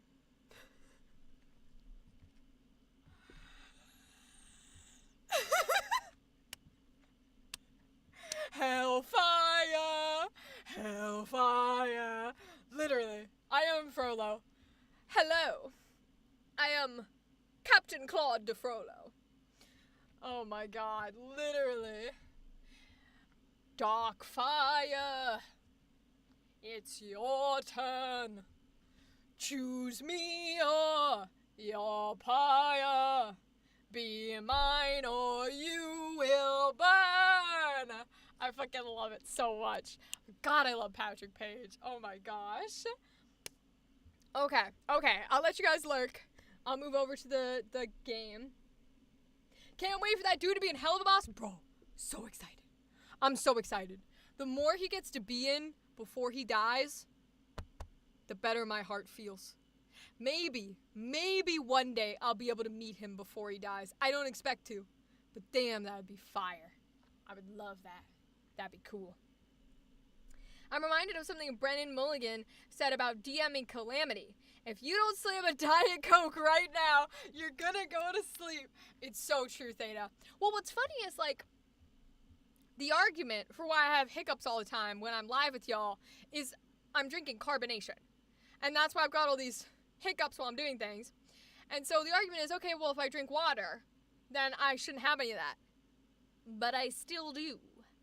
Which, what I'm trying to avoid is having them for recording the campaign. Because I will cut it. Don't get me wrong. If I fuck up a whole ass paragraph or villain speech that I have pre-written, I'm cutting it and I'm redoing the take. I don't give a fuck what you guys want. But I'm hoping that I won't have hiccups, even though I've had them before when drinking water, so that I can get through some of that. Because the intro pieces are fully timed to music with lights and sound effects. So I'm praying that it goes well. We'll see. And I'm trying to do trailers too. If you guys have seen the Critical Role trailers that they do for their, or I guess they used to do, I guess they don't do Candela anymore. Boo. But they used to do for their Candela series, where they'd have like voiceover quotes and then they would do little video segments of each actor. I'm trying to do that too. So we're recording those to have a little trailer. Character art's getting done. We got sketches from y'all. The only thing I'm having trouble with is getting a logo. That right now has been my difficult thing, but I'll work on it. We don't need that for Thursday, right? We just need it for when it airs, so that's fine. Gonna tune out for a bit to eat dinner, but I might be back. No worries, Seven. Do what you gotta do. I appreciate every lurker and all of y'all. You guys talked to me for an hour and 40 minutes. That's amazing. Thank you. I will switch over. My Candela just ended permanently. Lights and effects. Hello, Tiffany. Welcome. Wait. Clear. Is this TK? Is this TK on YouTube? Is this TK clear? YouTube's a little behind. I'm over on YouTube. Yeah, I'm letting you respond because YouTube's a little behind. If I'm right, that's crazy because I never pick up. It is! Hello, it's KK! I never pick up on that kind of stuff. Wow. I'm glad I actually caught that. I'm so proud of myself. Hello, TK. Welcome. Have fun on YouTube. You're on the unique side. We're about to switch over to Baten Kaitos, but yes. So what I was saying is our community campaign, we film session 1 on Thursday. And then there will be not be a live stream the upcoming Monday because we film session 2. But there's lights, there's sound effects, there's music. The only thing that I think we're not doing is I don't know how many people are coming in costume. But other than that, there are graphics, there are physical props that you got, like the community has made, which I'm really, really excited about. The players don't know about any of it, but I'm excited. Session 1 is on Thursday, so I'll still be live streaming Wednesday, is the plan. And then I guess I just won't sleep, and we'll do our session on Thursday. I'm so excited to see the play. Me too. Listen, I'm excited to do it, let alone see it. But yeah, it's gonna be fun. And then there's a one-shot I'm doing for charity for Nerds with Dice on Sunday, since we won't be streaming Monday, because Monday is session 2. But I will be telling you guys all about how the sessions went the following Wednesday. But yeah, feel free to lurk. If you have anything you want to chat about, let me know, TK. I know Gal and Seven went to lurk. We can switch over to my game, so that way people can lurk in the background, and I can play some stuff. It is my favorite game of all time, with our sassy android puppet, and our sweet little baby boy.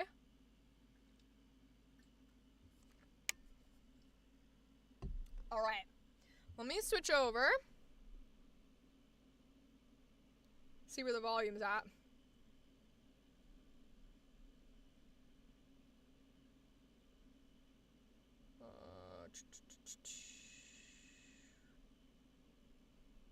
Where is the volume?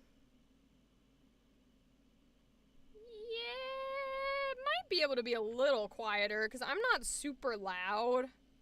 I'm kind of loud, but I don't want it to overpower me when I talk.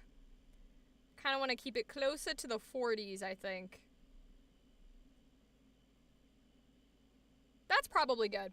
And you guys can let me know if it gets too loud or anything. So let me switch over and see if it takes me correct. It does!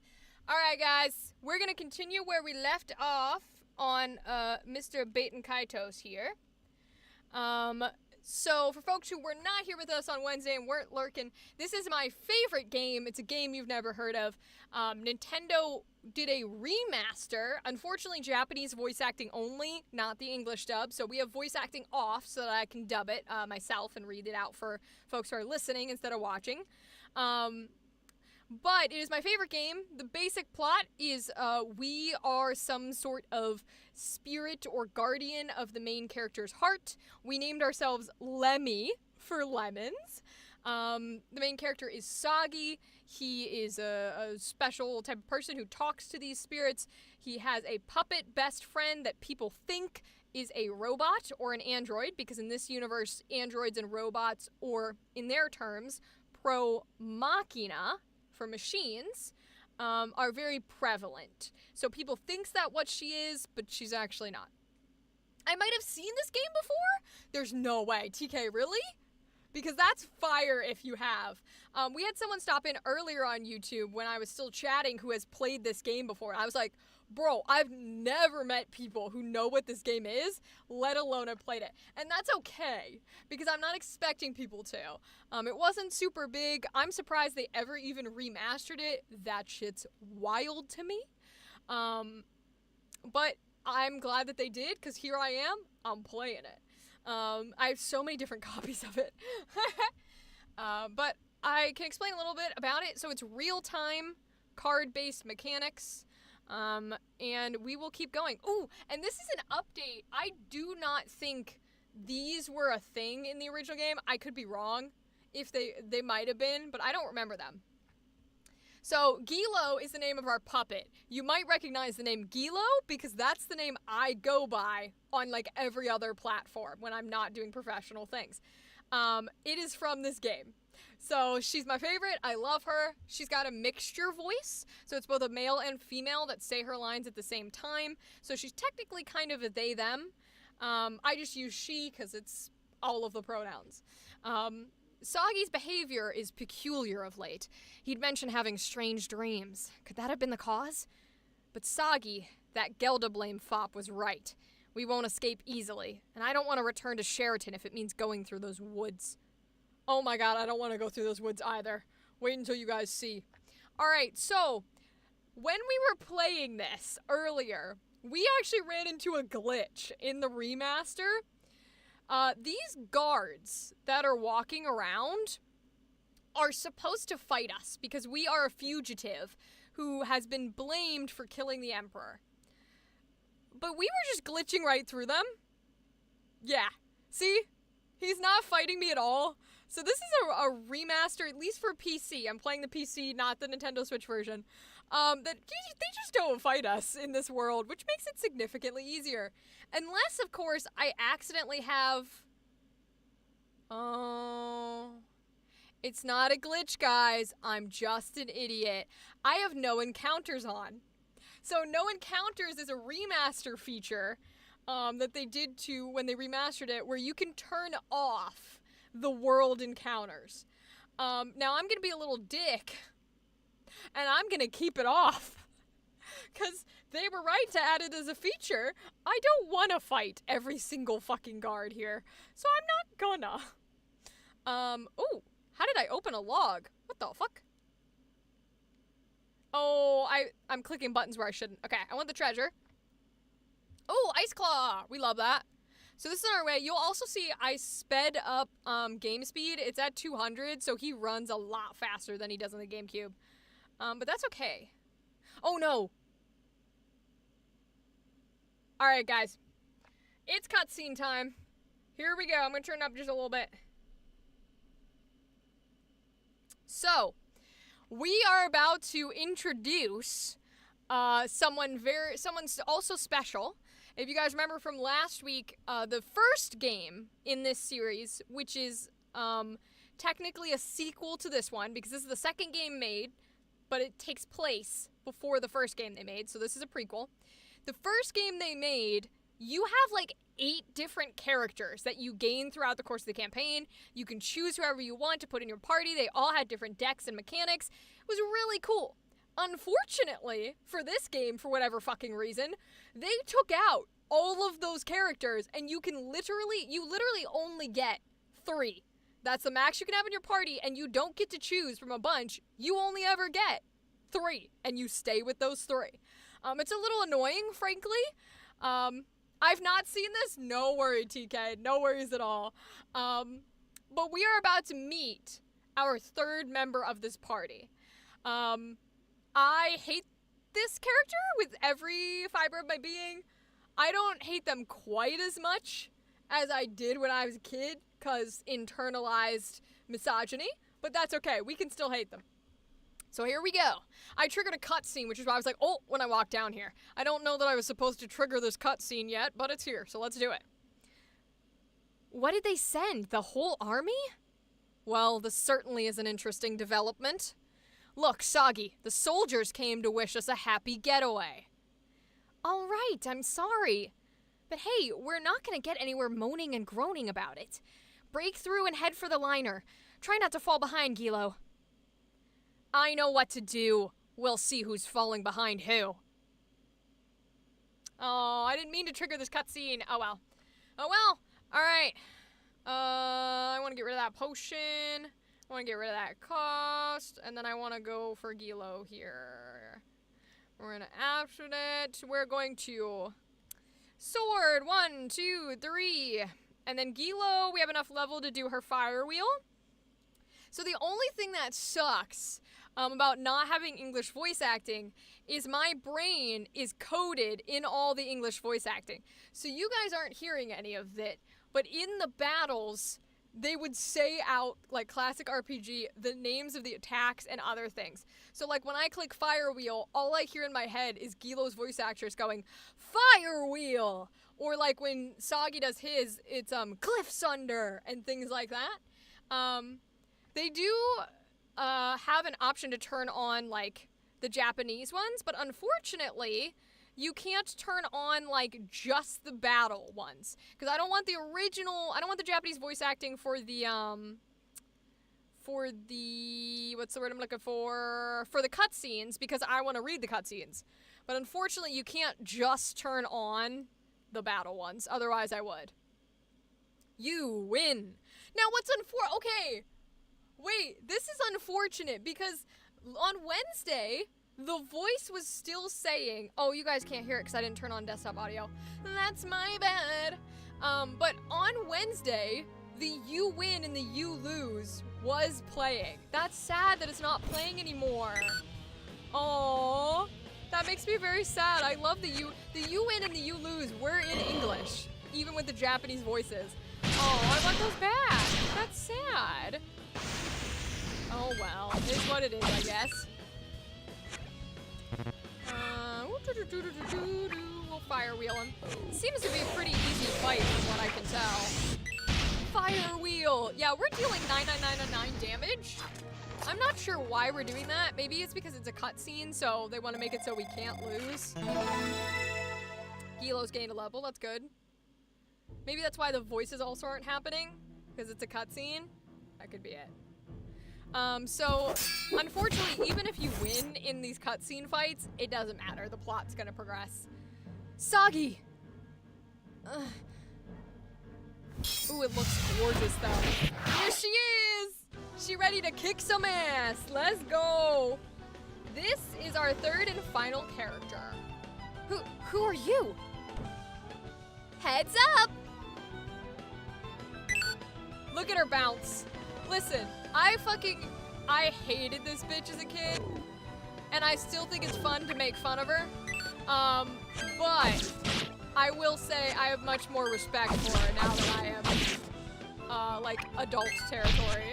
Because she's just kind of like, she's just the feminine stereotype, but kicks ass. And as a kid, I was like, females must go against feminine stereotype, do not like. But no, she's fire. Hey, he did it that time!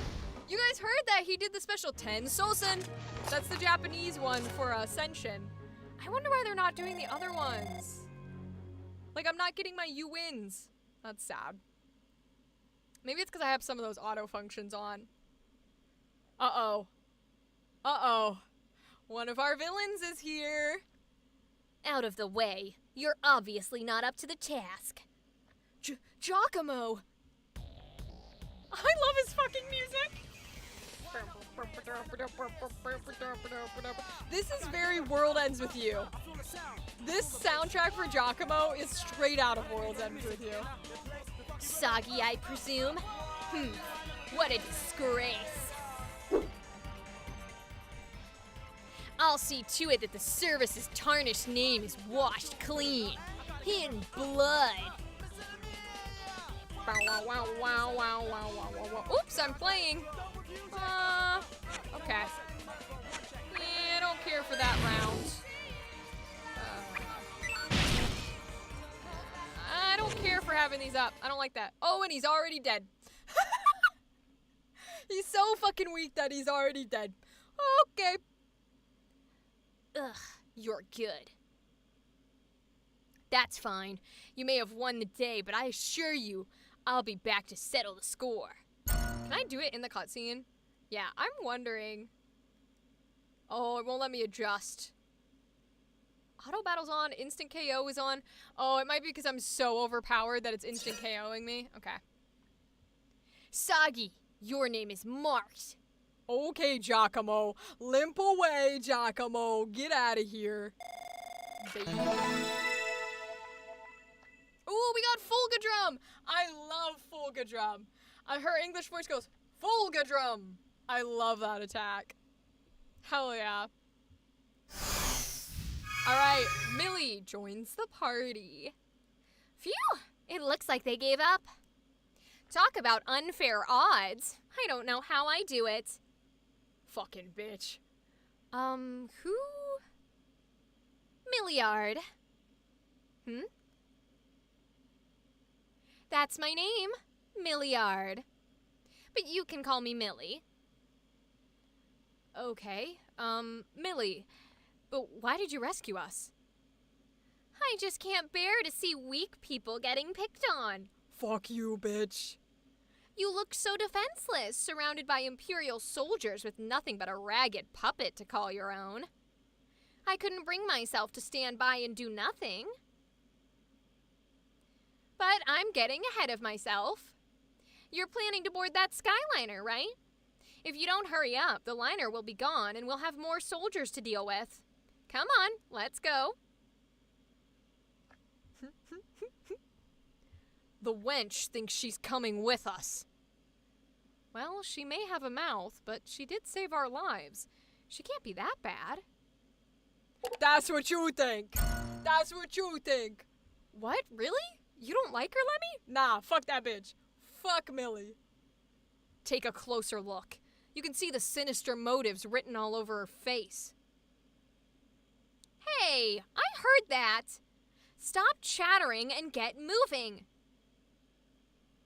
I fucking love it. I love it and I hate her.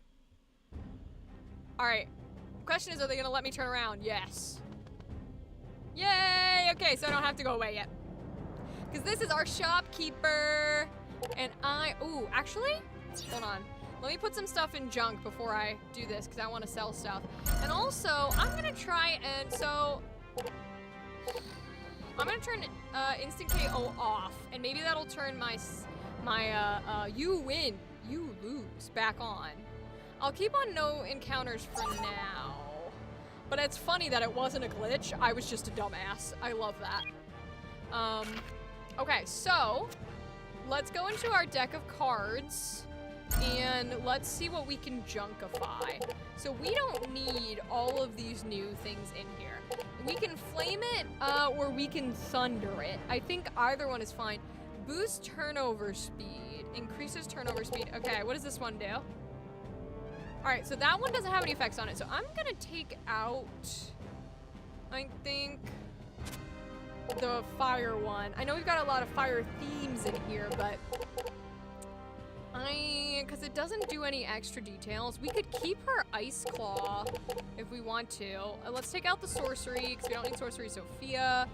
Longsword is 15 versus 10 versus 7 versus his fire, which is 20. I'm gonna keep 20 in here and take out some of these other ones because we want a quick deck if we can get it. We'll keep his flame mail in. It doesn't do the greatest against anything except for fire, but we'll keep her attacking because she doesn't have a lot. So whoops. I like to sort. That's what I was trying to do. Oh no. Oh no, I Joy-Conned it. Okay, got it. Alright, so sort by type is what I wanted. So we can junk this, because we don't need 2 fire whirls in there. That's not helpful. So discard. We don't need 2 ice claws. So because we have encounters off, and we have the ability to turn encounters off, we can get rid of escape. We don't actually need it, because we can just turn the whole thing off. So we're gonna go ahead and put those in discard. But I do want to add Fulgudrum, because I like Fulgudrum. And that way they both have 2 specials in there. I actually want to take out, I think, defense plate 22 and 15 versus 9 and 20. I actually think the defense plate is better for him than the fire robe, so yeah, we're gonna do that. So we've got ice and thunder right now with a fire attack, which is hysterical. I'm not sure if Ice Claw will contradict our... I don't know if it'll contradict it or not, but for right now, we'll do that. And then we can sell some jazz. And I don't know if we can use our Magnus coupons here, but we can try. So buy and sell. Sell junk. Yup, get all that gold. Okay, upgrade. Upgrade? What do you mean upgrade? Oh, so I did not do this a lot when I was playing the first time because I was, you know, kid, teenager. But this is interesting. I didn't know we could, like, upgrade like that. Okay, so we need to keep track of this. So we're gonna need to get water, stone, or fire. Yeah, I did not know you could do this at all. I mean, I think I've had an inkling, but I was not aware that this was, like, a big feature, because I don't remember the shop having this. Maybe they were mixing recipes? I don't know. Okay, so we'll need some fire and some water, but we can at least use the machina gas for this. Let's see what we get. Yeah, let's try it. What should we get? It's become a solid plate. Okay, well, I don't have anything else at the moment, so let's try buying. We don't seem to be able to use coupons here. Ooh, that's a Thunder Claw. We don't have that yet. Yep, we can buy a Thunder Claw. We don't have yellow beans yet. Let's get those. And I think everything else we have one of. I think I sold my leather vest because that shit was dumb. So I like to keep one of every card. It's just like personal preference. Really should have 2 of every card so that we can trade. But I like to keep at least 1 of every card. So I must have gotten rid of red beans too from trading. All right, so we'll exit here. Yup. And I want to go pick up some more things in our... So we have yesterday's news we can get rid of. We've got pretty stones that I have no idea what they do. Let's see if we can pick up more. Let's save since we just did that cutscene for 1. Yup. Okay. So we want to go back. Oh shoot, I used up my wings of the heart. It's so funny because it's rushed now. Oh. I'm gonna block the streets. Yep. Oh, we're talking to that person. Oh, that's interesting. We shouldn't be able to talk from there, but okay. We jumped from down here, so we might be... No, okay, we can go back. I was like, we might be trapped because we jumped. Oh, see, I upped game speed, and so I'm not used to the shorter length that we can hold the wings for. I'm used to a longer length because of how the old game played. Okay. So, I think if I go this way, and go into here. Now they want some sort of rain dance. I haven't gotten, like water yet, or rain of any kind, but I do want to take the fire, because we needed the fire for some upgrades. This is a curtain, yep. Okay, is this like food or fruit I can take to get some rotting food? Oh, well, let me take it. Okay. So we'll exit out.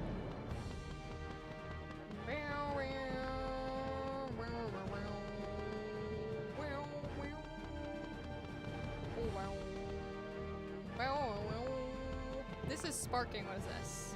Currently undergoing regulation. Please keep free of impurities. There's something hanging here. Oh! Sewer jail key! Yes! Oh, thank God we saw that. We're going back into that sewer. And we're gonna get all those little things. All those, oh my God. I'm never gonna be used to that game speed. We're gonna go open all those jail cells and save those people. And get the presents they wouldn't let me get. Yeah, let's do it. I spit everywhere. Alright. Let's head on down.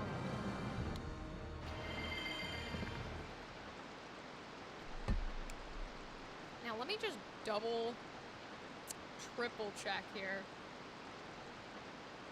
That's those settings.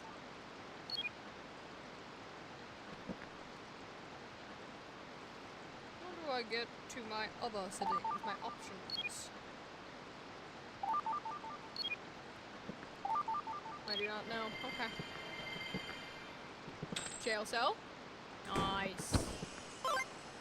Hell yeah. Okay, so we have a longsword. That's fine. Let's unlock people's jail cells. Hi, buddy. Thanks for letting me out. Now I can finally get back to the woman I love. It's not much, but I'd like you to have this. I hope it helps somehow.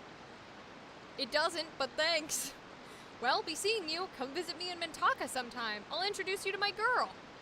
Alright, if we can find you, that'd be great. And then there should be a second layer here of getting this guy out. I'm still letting you out, buddy. I told you not to bother opening it. There's nowhere for me to go, even if I escape. But thank you nonetheless. I don't have anything of worth to give you, but here, take this. Yep, that's not of worth. You're correct. We'll unlock them all. Alright, give me that treasure chest. 100G, let's go, let's go. Okay, so if I get in the water, can I take the water? You can make me jump up. No, it's gonna make me jump, okay. Alright, we'll stay out then. So we did that, which is cool. At least we got that done. Now we can go see if we can find that guy, because he did say come visit me in Mintaka. No wonder. I don't think... Bit of green, supposedly got other things, Machina, Emperor Olgan. Yeah, Okay. I want to go into here. Oh, no, actually, I probably don't, because this is the Emperor's residence, isn't it? Oh, it's Lord Bale Heights. This is Lord Bale Heights' residence. No unauthorized visitor allowed inside. Move along. Yeah, so that's the guy who framed us for murdering the Emperor. In all fairness, we were going to murder the Emperor. It's not like we weren't gonna murder him. We just, you know, we're doing it because it was a job versus doing it for fun. Oh, that's right. I threw a thief into their room. And, room, not getting gas. Oh, can't hold him, okay. So we threw a thief into their room from the ceiling. I thought I felt someone watching me. I guess it wasn't just my imagination. Oh, you're the one from before. Back again? You have entirely too much free time. Take a look at that man. At that, a man has fallen through from atop the roof. He said he was a buildings inspector, but it's all quite fishy. This fell down with him. I have sufficient, so I'll let you have this, mister. Nice. And this is the mother. This should keep Skeed and Valley safe. It's the housekeeper. Oh. Take that and that. Hey, wait! Ow! Oh, that hurts! You just stabbed me with a fork! Your luck ran out the moment you fell down here. I've been having a really rough week, and I'm taking it all out on you. Whoa, what? I mean, you are a thief, my guy. Like, what do you expect, bro? Oh, ho, ho, this feels great. I never knew I was so into this. Oh my god. Alright, can I steal their shit now? Oh, I can, but we already used the oil. What about in here? Okay. So what's the point of getting him to fall in? What are we trying to steal? That's the question. What are we trying to steal? We gotta be stealing something in exchange. Maybe not. Maybe we didn't need to. I don't know. It's suspicious. I don't know. I don't think we need yesterday's news anymore, but I'll hold it just in case. I feel like we should give meat or something to the dog. Maybe he'll listen or he'll tell us something. I don't know. Come back here. It's nice to just run through the guards. That much I'll say. Yeah, this guy is like, oh, I have no idea what's happening. So I wanted to take the flame ice, but then they yell at me. So I don't know what I would do for them. I know the guys in here want the stuff upstairs to stop, but without rain, I don't know that we could get it to stop. Yeah, because it's grant us protection. Oh, they want a pillow. Yeah, that's difficult, because where would I get a nice fancy... I think I would get a nice fancy pillow from, like, the rich people. But they didn't seem to have anything I could take. So I'm not sure. Uh-oh. Uh-oh, there he goes. Okay. I was like, oh, we're stuck. Let's go back up to those rich people and see if we can steal any pillows or if that's something we have to do when we come back to Mintaka. I also haven't seen the guy with his girl anywhere for us to talk to. See a dude sleeping. These guys are normally here. So I don't see anything crazy. Let's see if I can steal. Can I steal a pillow? The material is pretty heavy. No, I can't get past them. Okay. Yep, gun is shaped like a telescope. Uh-huh. No pillows, huh? Alright, I guess that's how it goes. Let's go upgrade stuff with the fire. And then I guess we're out of here. Okay. So we can go through the police station here. Because he's arguing. Oh, this is the guy from the sewers! I'll knock your block off. Just leave your helmet and gun and armor there and come outside. Oh, that's funny as shit. It's possible that she was yours once upon a time in the distant past, but these days she and I are going steady. Do yourself a big favor and take a hike while you still have the option. Oh, this is funny as shit. Oh, she fucked with another dude. Oh, whatever shall I do? Two strapping young men are about to fight over me. It's downright sinful for a woman to be this ravishing. It's kind of getting me high. Oh, you two brutes, fight more, more! That's funny as shit. I love that. Oh, we can get water here. Okay, so let's get rid of yesterday's news. Yeah, go ahead. And we're gonna take the water so that we can upgrade both of those cards at the store. Alright, we'll keep going. And then I guess we'll continue the plot. We might as well. We will continue plot. Wait, is this not the way we go? No, this is not the way we go. Huh. This is not the way we go. Maybe, I also want to see actually, what if I just release water? Okay, nope, it does actually have to be like rain. What about blaze? Let's take another blaze. Does that do anything? No, okay, it does have to be rain, alright. I thought maybe we could take the water and do it that way, but I guess not. Okay. Alright, well, we'll get the water on our way back, and then we'll progress the plot, because I went the wrong direction. Which I'm not surprised. I often go the wrong direction. Okay, so let's release that fire. Let's get the water again. Beautiful. Alright, so now we go up, but we go on the roof, I think. Which is how we get back to where we were. Yeah, there we go. We run across what does not look like you could run across because art styles, but that's okay.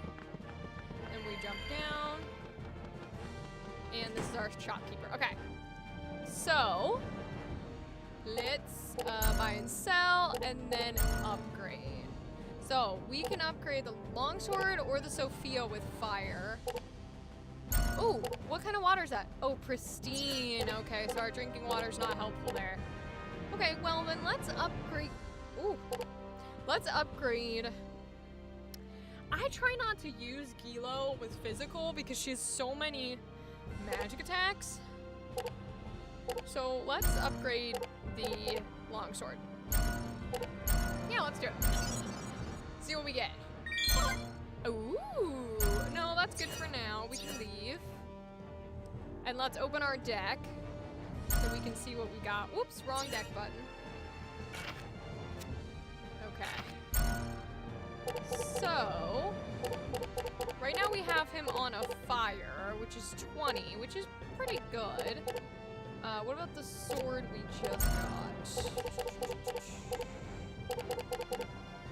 15, and I think that's still fire? Yeah. Okay, so 15, 8 versus 20, 10, 6. So it gives us 2 more rounds, but it lowers it by 5. I think I'll keep fire on. I like to have damage up. Thunderclaw is 18. What was the ice? 12. Oh, okay, Thunderclaw is more. Alright, so let's put Thunderclaw in for... Whoops. Sometimes these buttons drive me crazy. Put Thunderclaw in for Hilo. And take out the ice. I think that's the best way to do it. Yeah, she's pretty thunder-based at the moment. He doesn't really have any... I don't have a thunder weapon for him. No, I don't. And I don't have a thunder guard for him either. So that might just have to be how it is. Okay. So, we will keep going then. We'll check subquests. Alright, looks like we did them all. Cool. Magnus, valuables. Okay. Alright, let's get out of here. Oh, wait, that gives me system settings. I don't think... Yeah, there's no way to separate the difference between battle dialogue and non-battle dialogue. Okay, we'll keep going then. Who is this person? Hey, it's dangerous down below. Keep your distance, son. If you get hit by its tail, I'll be picking up the pieces. Keep your distance, son. Okay, good to know. The big old fish. Quit being such an intolerable slacker from morning till night. Go out and get a job. Why are you always this way? You didn't used to be like this. Shut up. Tell it to someone who cares. Damn, okay. Ooh, treasure chest. Stealing your things. Ooh, we got a shield. What are these? Sunlight exposure is great, so these plants are growing happily. More fire. It's over here. This model of spring mattress bed is popular among consumers with simple tastes. This, okay. Let's see. Let's talk to them. He may not look like it now, but he used to be a great man. Why else would I have married him? He used to be full of love and hope. Then his business tanked out, and well, you can see the result. But even I can't take this forever. If things don't get better soon, I'll have to do something myself. If he had just a bit more love in him, I'd be right there beside him, working together to make life better. Uh-oh, so we gotta find some love and give it to him. What, did you come to lecture me too? No, not at all. Then why the hell are you here? You bother me. Get out. You people and your love and dreams. People like me don't have anything to do with that stuff. Alright, so we're gonna have to get the Magna essence of some love. I don't recall talking to anybody with love, but maybe the soldier and the guard, we could try that. This crate is leaking enough Machina gas to soak it through. That's okay, we don't need Machina gas. Oh, I got next one. Sweet aroma of mountain apple still lingers on the glass. Okay. So, we can go forward and talk to these people. What's this big blue flower? What a terribly large weed to be growing in the way like this. That's no weed. Oh, I did it backwards. That's no weed, Gramps. It's called a warp flower, and it has mysterious properties. It has the power to connect here with there. Oh, I see. I see. You're awfully smart, aren't you? So just where in the heck is there? Far, far away from here. It connects to the oldest of Bethels, a church at the very edge of the world. They say it's so far away, you can't get there directly except by using a special ship.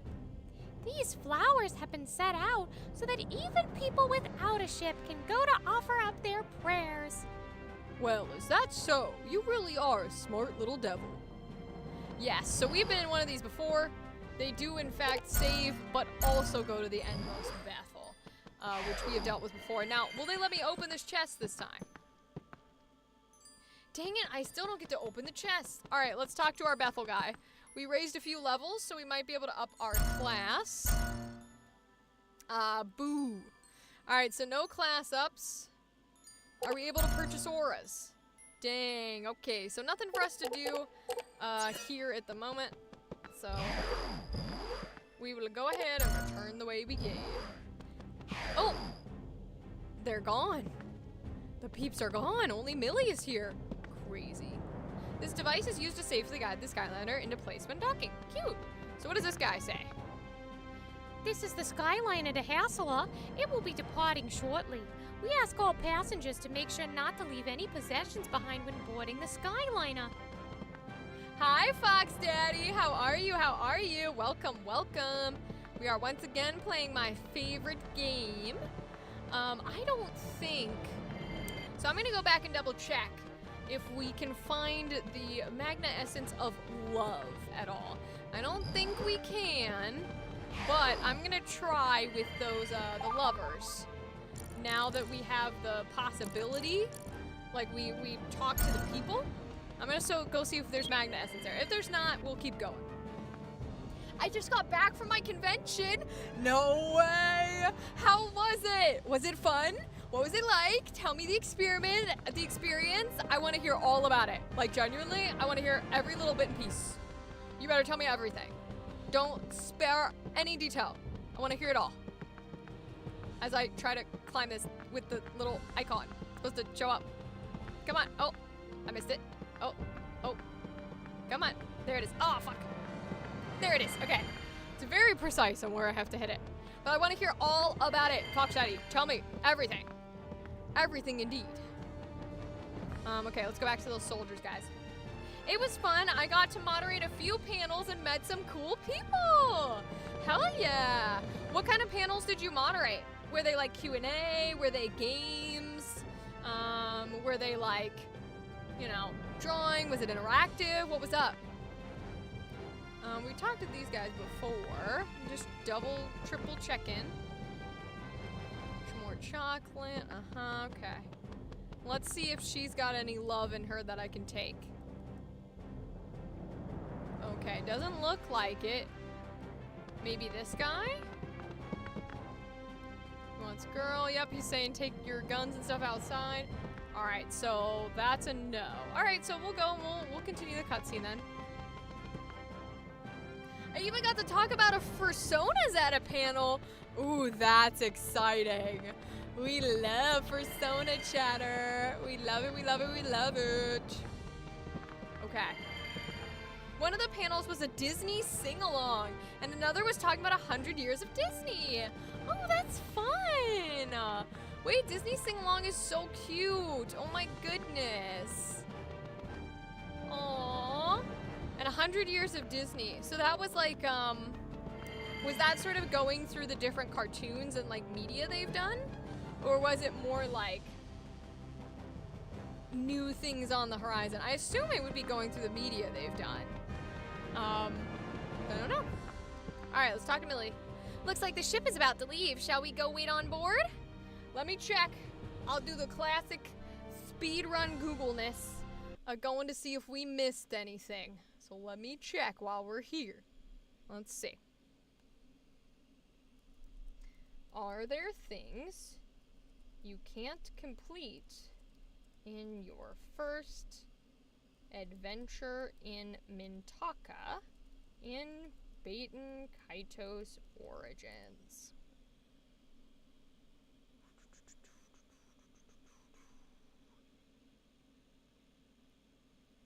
Let's see. Okay, I should have remembered that there's not gonna be much info because nobody plays this game. We'll try side quests.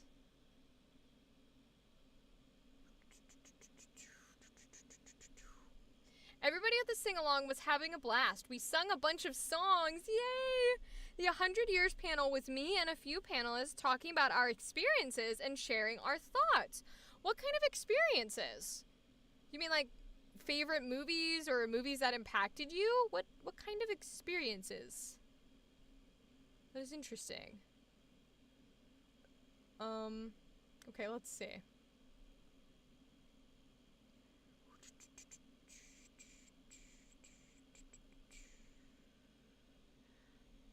Okay, we did this one. Give her a fluffy pillow. She's in the house left of the shop. Yeah, but I don't know where to get the fluffy pillow. The old man with a bracelet. Love syrup. Oh, the drunkard's wife, huh? Give him love syrup. He's in the house near the port in Mintaka. Boulder on the road. His path. Okay, but I do not know. Okay, let's see.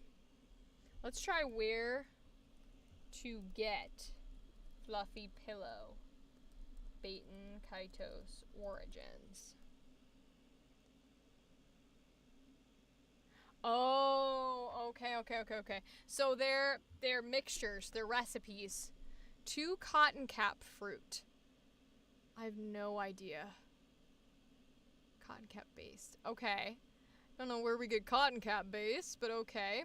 So, that's Fluffy Pillow. How do I get the love syrup?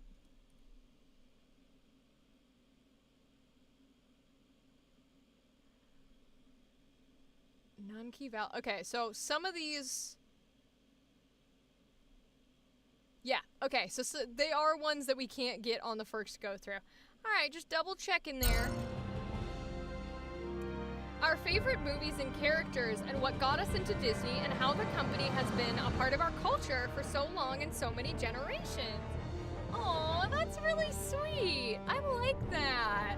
I think that's a beautiful way to, like, really talk about impactful things and sort of like a whole community that means something to you, you know? That's cute. I like that. I'm gonna turn encounters back on just for the game.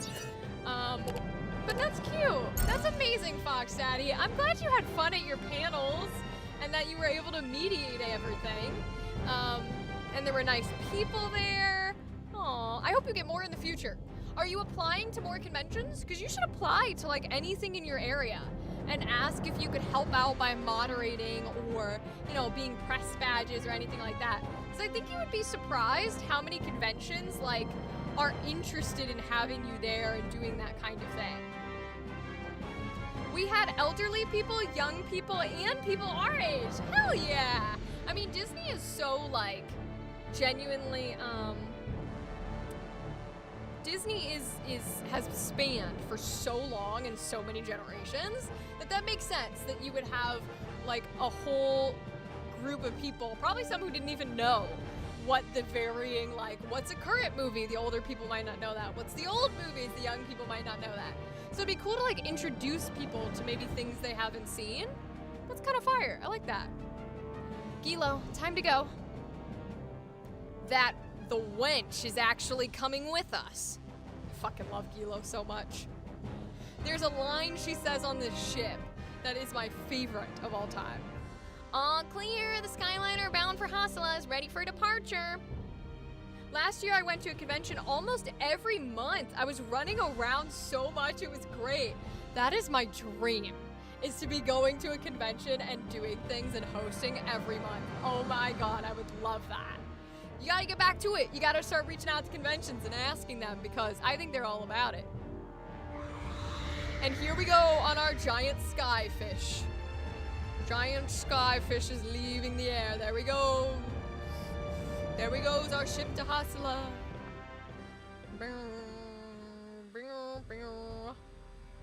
There he goes. Uh-oh. That looks like a suspicious character. Uh-oh. Lord Balehite, Master Shanath is here to see you. Uh-oh. Lord Balehite's the guy who framed us for killing the Emperor. This isn't good. Oh, he looks evil. Oh my god, he looks very evil. See him in. Oh, Lord help us. Now, who is Shanath? We don't know Shanath. Uh-oh. We definitely know this guy. I've definitely seen this guy. You called for me, my lord. Where have you been?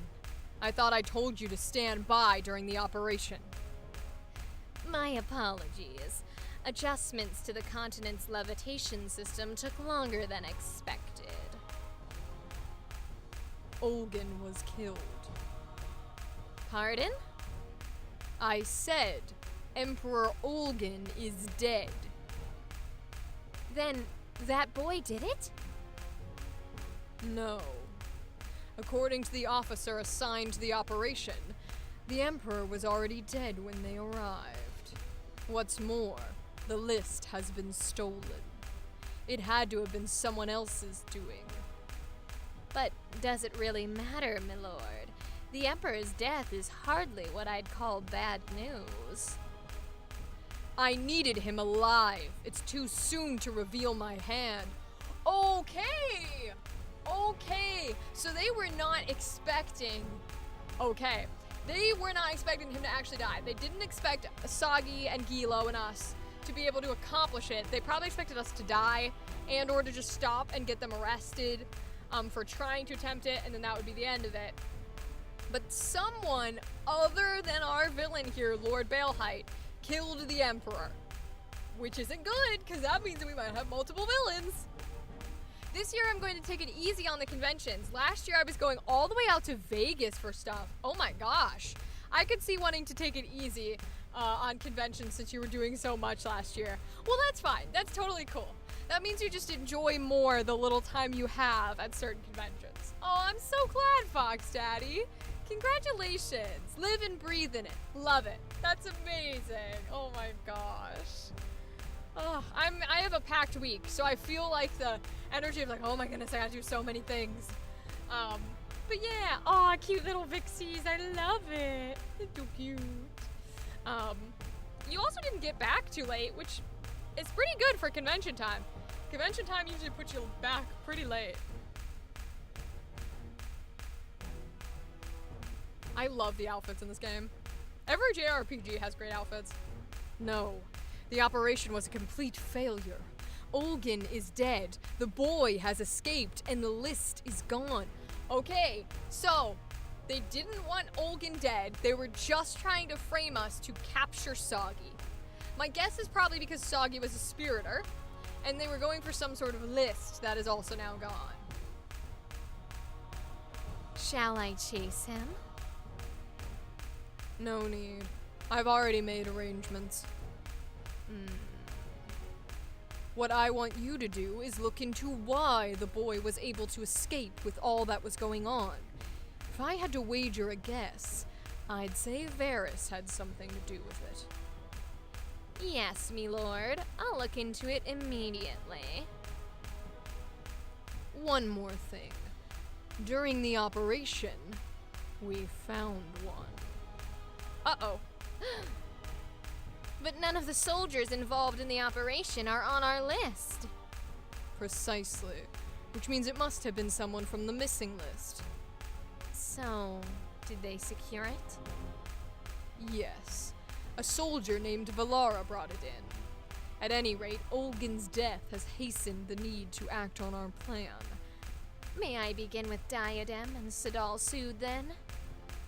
You may proceed with a Nue Nue as well. Do it quickly. My lord. So I don't think they're actually coming after us for spiriters. That implies that, they're looking for, or the thing that they might have found was big old monster that we fought. 'Cause we fought that big, crazy, creepy looking monster that Gilo slaughtered and then sent us into weird time and space, where people were getting erased and shit, until we came back. I think that's what they're looking for because they said one occurred, right? And they were like, oh, Valara took it down. Okay. I enjoy going to conventions. I always try to do panels. I see that. One day I'll be able to go to one of yours. Yay, Fox Daddy. That's what we want. Punch the kid for dribbling inside. I know. They specifically do this scene with him dribbling to like annoy the shit out of you. And I love it. Like the sound design in this and the directing and everything. Oh, I love this game so much.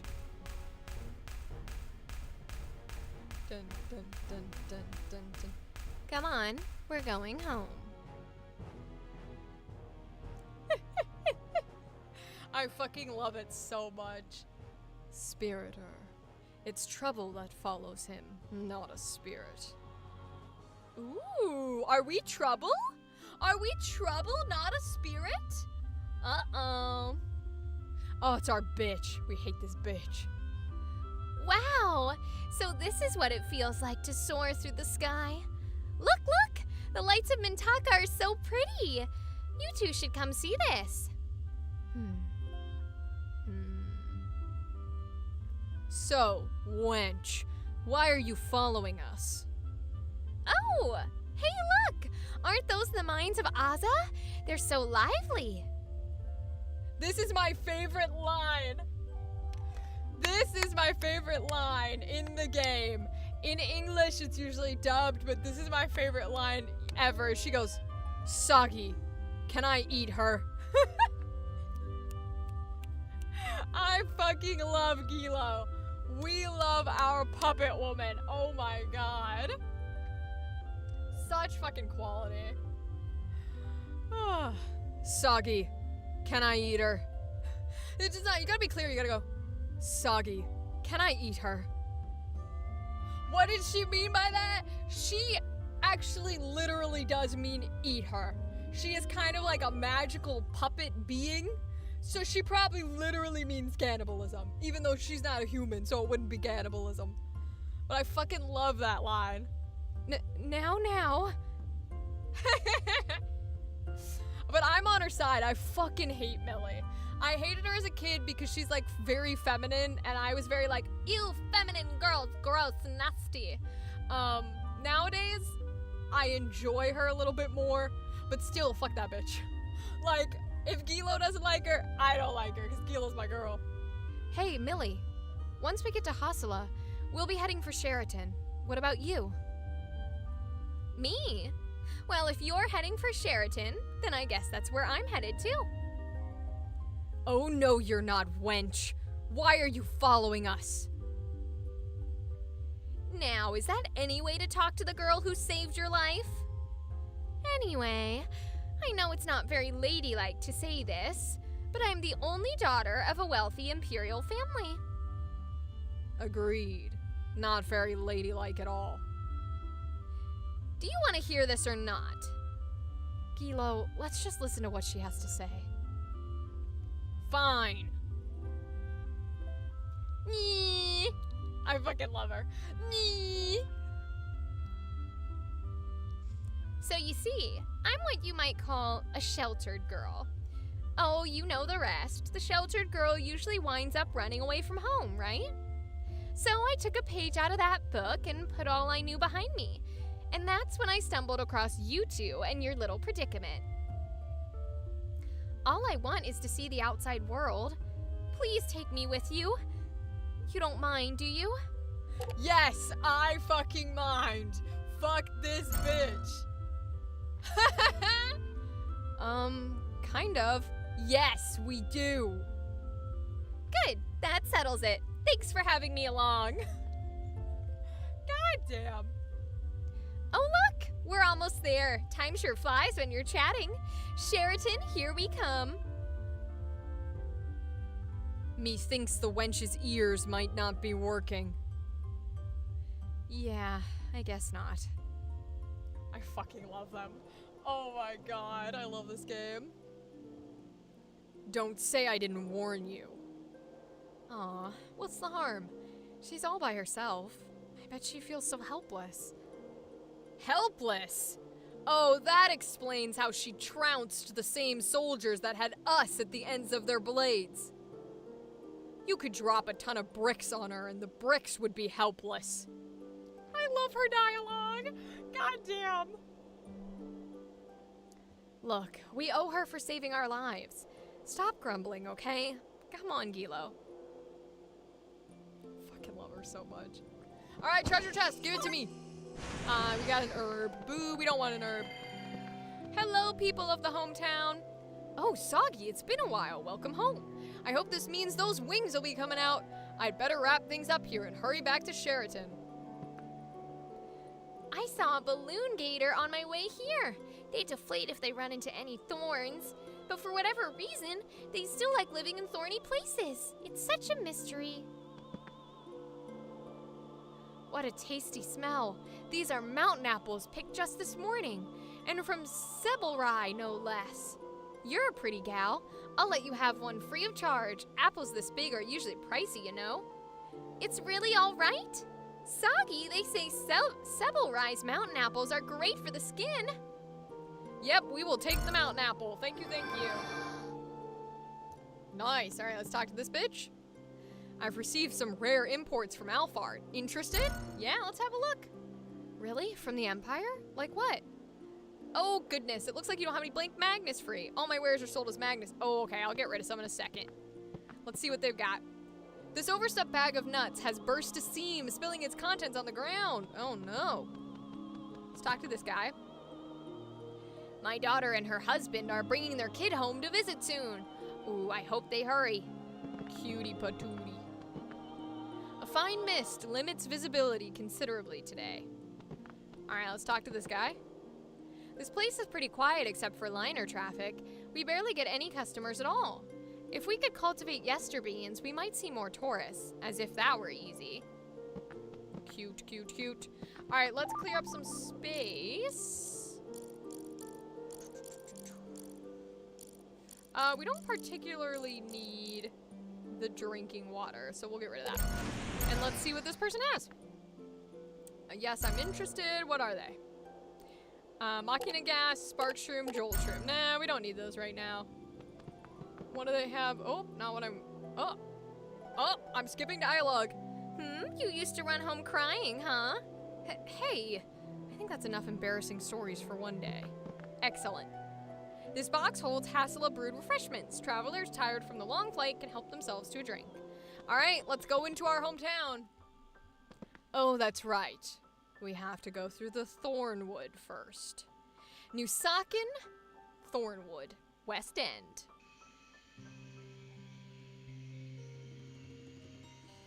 Okay, here we go.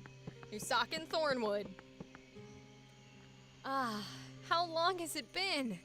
This smell, I feel like it's been forever. I don't like this place. It makes me sick. Really? I've never heard of a paramachina feeling sick before. Actually, Kilo's not a paramachina at all. What? But they look the same. What world are you living in, Millie? That the completely gray, unable to talk, slim-fitting paramachina are the same as our neon pink and blue, razor-edged, sassy, smart-mouthed puppet. Okay. Yeah, I know. Wait, we never introduced ourselves. This is kind of overdue, but I'm Soggy, and that's Gilo. Oh, there's somebody else too. Lemmy, they live inside my heart. Hi, Millie! Inside your heart? Yeah, I'm the only one who can hear their voice, but they're definitely there. They're called a guardian spirit. Some say it's unusual for a spirit to dwell within people like this. A guardian spirit, huh? Then you must be one of those legendary spiriters. You believe me? Sure. I feel like I can trust you, Soggy. You don't look like the type that would lie.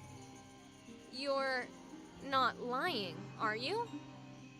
No, it's true, right, Lemmy? We have the opportunity to say some funny shit here. Now, it won't matter because she can't hear us. But I'm about to say it's all a lie because that's hysterical. We're gonna gaslight him. It's all a lie. It's okay. I believe you. So that's how you talk. Nice to meet you, Lemmy. Oh, fuck, she can hear us. Oh, fuck. Oh, fuck, what? I don't like her. I don't like her. Lemmy, that's not a nice thing to say. I don't give a shit. I don't like her. What? What did they say? Okay, so she can't hear us then. That they don't like you. Oh, that's not nice. Come on, don't be like that. Go fuck yourself, Millie. My name's Milliard. Let's be friends, okay? Lemmy? Seriously, I don't like her. This game is fucking great. Has the best choices ever. Seriously, I don't like her.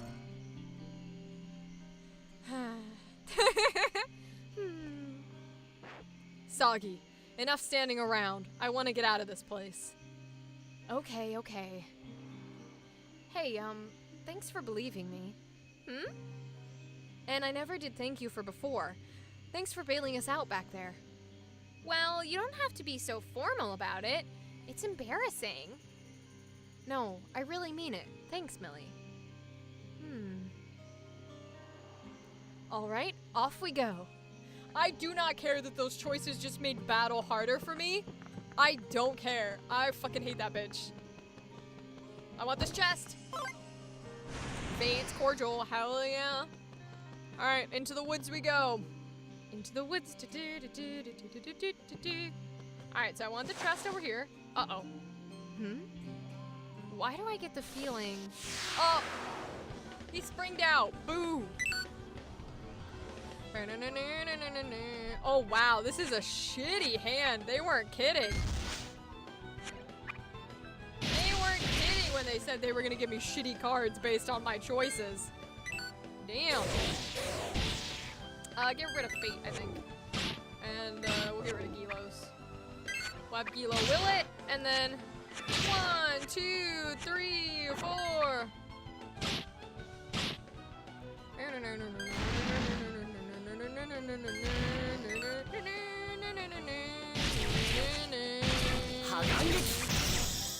Okay, so they sound like they're still doing the special attack sounds. Or at least Soggy is, but they don't sound like they're making their noises. 1, 2, 4. Let's see. No, it's only Soggy that's still making them. Boo! So, the rest of them usually talk for their specials. That's what happens to haters, exactly. You're right, Fox Daddy. I should be nicer. That really sucks. Because I love to hear their battle voices, but I really don't want the voices on because I'm trying to read. And then it is weird to hear Japanese voices talk while I'm reading the English. But that sucks. And they took away my you win, you lose. Boo! See that, Gilo? Combat's a lot more interesting with the three of us. You can say that again. Sheltered girl. Was it a bomb shelter? A mother polywhale wouldn't flail like that if you took her baby. I'm right here. Anyway, what I meant to say was that we should give a little thought to how we fight from here on out. Come on, let's keep moving. Millie has joined the party! Okay, now see, would you like to make her battle member an active? Yes. I do want her an active member of the deck because what happens is, she ends up becoming the healer of the group, usually, is I just make her heal. Because her, well, sometimes, that's not true. Sometimes I do make her attack, it depends on what she's doing, because Swallowtail is pretty good. She's got a few that are good. Let's pop it in here. So, I sort by type. No, I usually sort by user, I think. Yeah, I prefer to have it this way, I think. Okay, or maybe not. I never know anymore. Okay, so. Yeah, she's got her regular wooden club. She doesn't have anything fancy. I like keeping adhesive bandages because I'm all about restoring everybody's health versus just one person. We really don't need in 2 fates at the moment, but I'll leave it. I wonder if I turn the voice up just to like 10. Maybe it'll be quiet enough that we'll hear it in battle and it won't be distracting for cutscenes. We'll see. Oh, we just got Ice Fan. Oh, well, immediately I'm gonna put in Ice Fan. Because Ice Fan is excellent. Of course I want Ice Fan. Get that Ice Fan in. Oh, wrong one. Get that Ice Fan in there. Oh, I did it again. I'm so bad with the buttons. That's why I don't play games. Alright, we can take the physical out. Beautiful. Alright, let's go fighting. I have encounters on. A single giant bean grows here, nestled inside a cradle of thorns. To the kids of the village, this is a treasure among treasures. Yep, we're taking the Ester Bean. Now, Google was giving me answers on how to make the cards that I needed. I think one of them involved a Ester Bean, but I don't remember. Alright, let's fight the little bat and see if we can hear the voices. We're still not getting a fight. Boo. 1, 3. We'll go. Boo. 1, 3. Polka drum. We're gonna use you for a discard, Millie, because we can. Yeah. Will it? And then I'll let her attack. 1, 2, 3. She doesn't do a lot of damage, which is often why I use her for discard and for healing in fights, because I just don't think she does nearly enough. We don't seem to be getting any of the voices. This is upsetting. Oh no, I do not like. 1, 2, 3. Click the button now. Yeah, we can put on 1, 2. We'll pour it. We'll pop her in with a 2, 3, 4.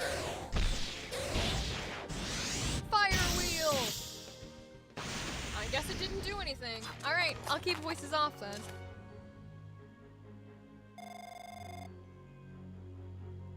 We don't even have our you win back. Oh, that's so upsetting.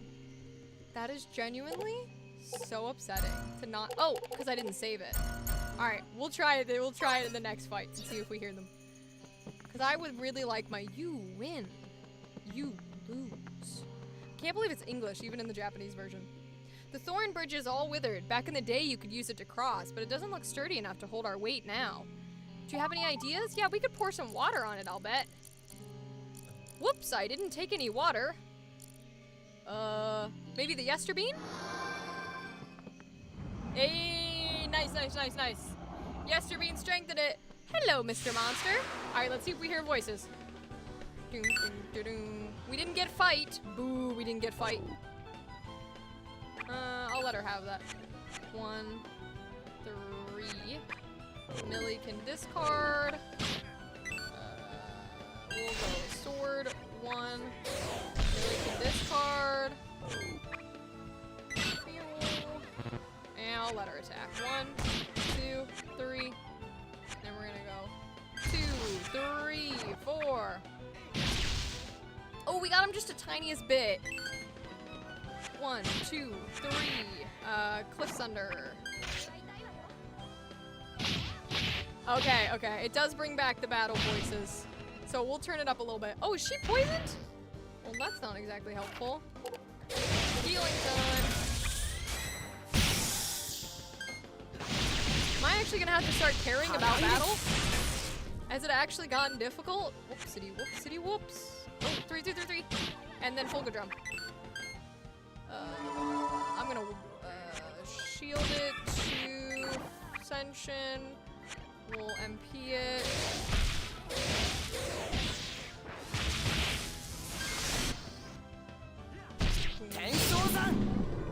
The Tensosen is loud and clear. That much is true, at least.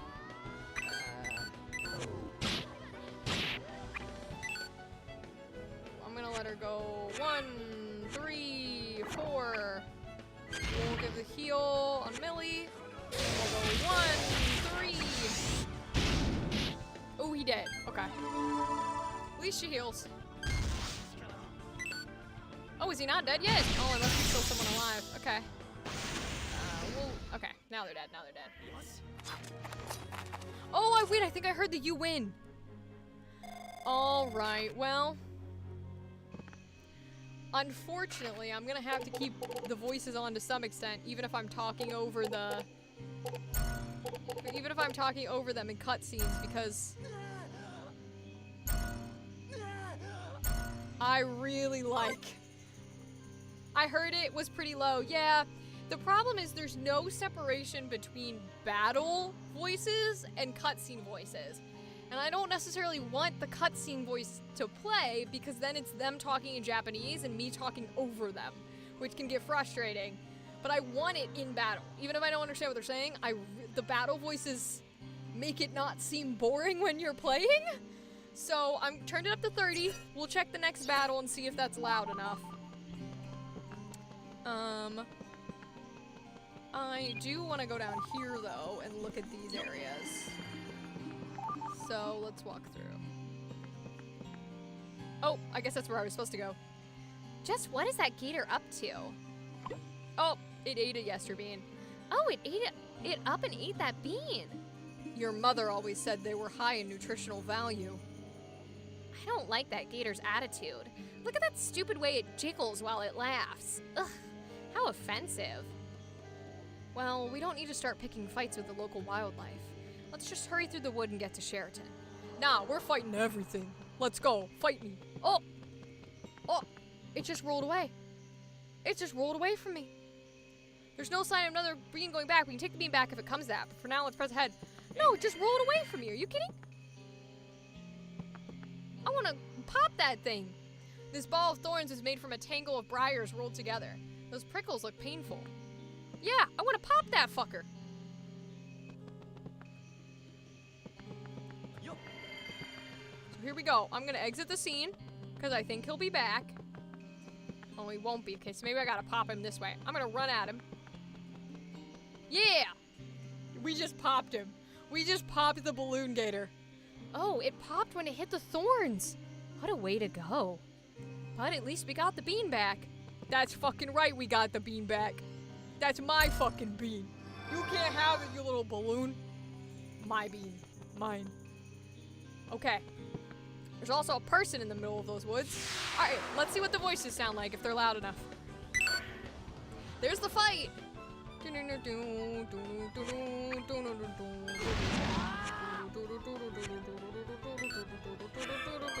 Ooh, ice fan. 1, 3, 4. Shield, and then we'll use him for discard. Okay, I can hear him a little better there.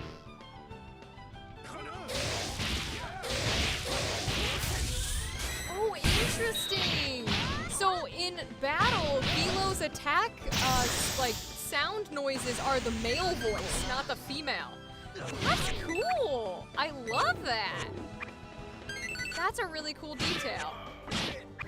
I thought so. I thought so too. Is like I noticed that when she was like doing the angry lines, it was much more likely to be the male voice. I love relay combos.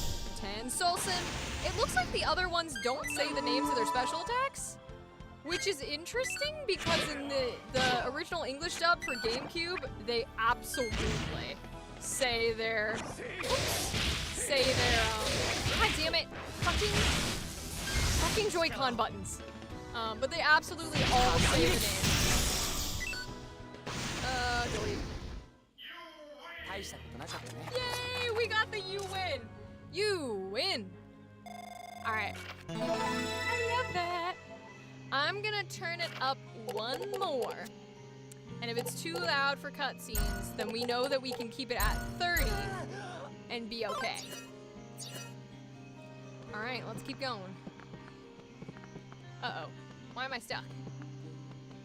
Oh, because I probably gotta walk atop in the vine again, because I went low instead of above. Okay, so we'll go up the vine. Whoosh. Up and around on the vine. We'll fight this balloon gator again.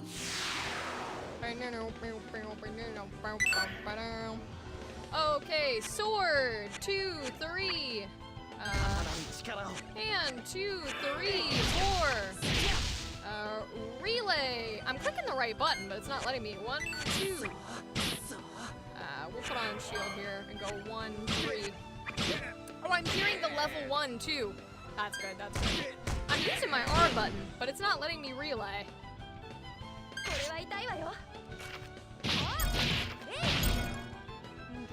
Oh, Gilo is straight up poisoned. I guess I actually gotta start paying attention, huh?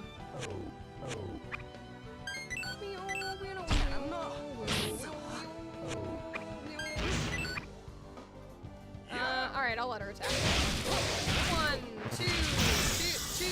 Come on, Joy-Cons, 4. Okay.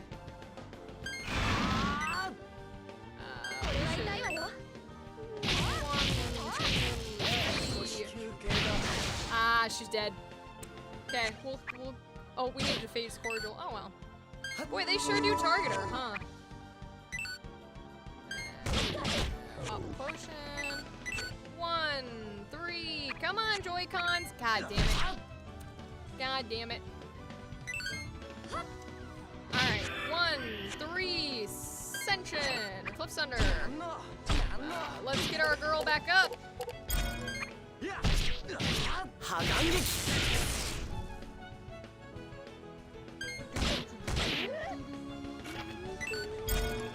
We'll give her a potion so she's very much alive. We're gonna let her get rid of the next one. And we'll go 1, 2, 3, 4. 2, 3. And then we're gonna let her do well here. Oh, he's poisoned now too. Sting Dilemma. 2, 4. 1, 2, 4. Ooh, there was a 3. I'm clicking R. It's not letting me. Huh. Wonder what's up with that.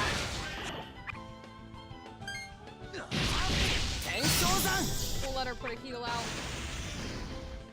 I don't know what's up with that. Why it's not registering that. I don't know.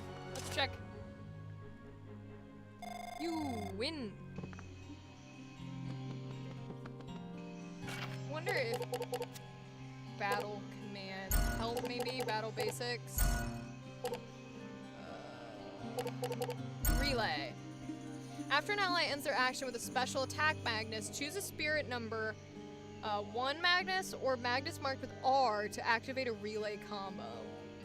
Oh, it won't let me use the R button for it. I actually have to get there. Okay, that's a little annoying. Select certain Magnus in order to unleash powerful special combo. These combos come with special effects, increase attack power, load their Yup. I love burst. Bursts are great. Use the A button to discard any Magnus from your hand. Discard Magnus, return the shadow using this feature. D-pad to pick up a Magnus and switch its position in your hand to your liking? What? Could you do that in the original game? There's so many like bits and pieces that I don't know if you could do in the original because I was young when I played it, so I have no idea how to do any of this because it did not tell you how to do this. If you wanted to know how to fight, you had to read the original rulebook, which of course I didn't have because I had a random copy of the game, so I didn't have the rulebook that the game came with, so I had no idea how to play. Press down on the D-pad to pick up a Magnus and switch its position in your hand to your liking. That's crazy. That'll make it so much easier. You can switch the turns of 2 characters with empty delay gauges using the right stick. Yo, what the fuck? This is wild. Sounds like bad design. It was old. It was like 90s, early 2000s GameCube. So those types of games always came with a little rulebook packet when you bought them. But we didn't have the rulebook packet, so I had no idea how to play. I'm not fully against it. I just didn't know because I was a kid and I didn't know that that was a thing.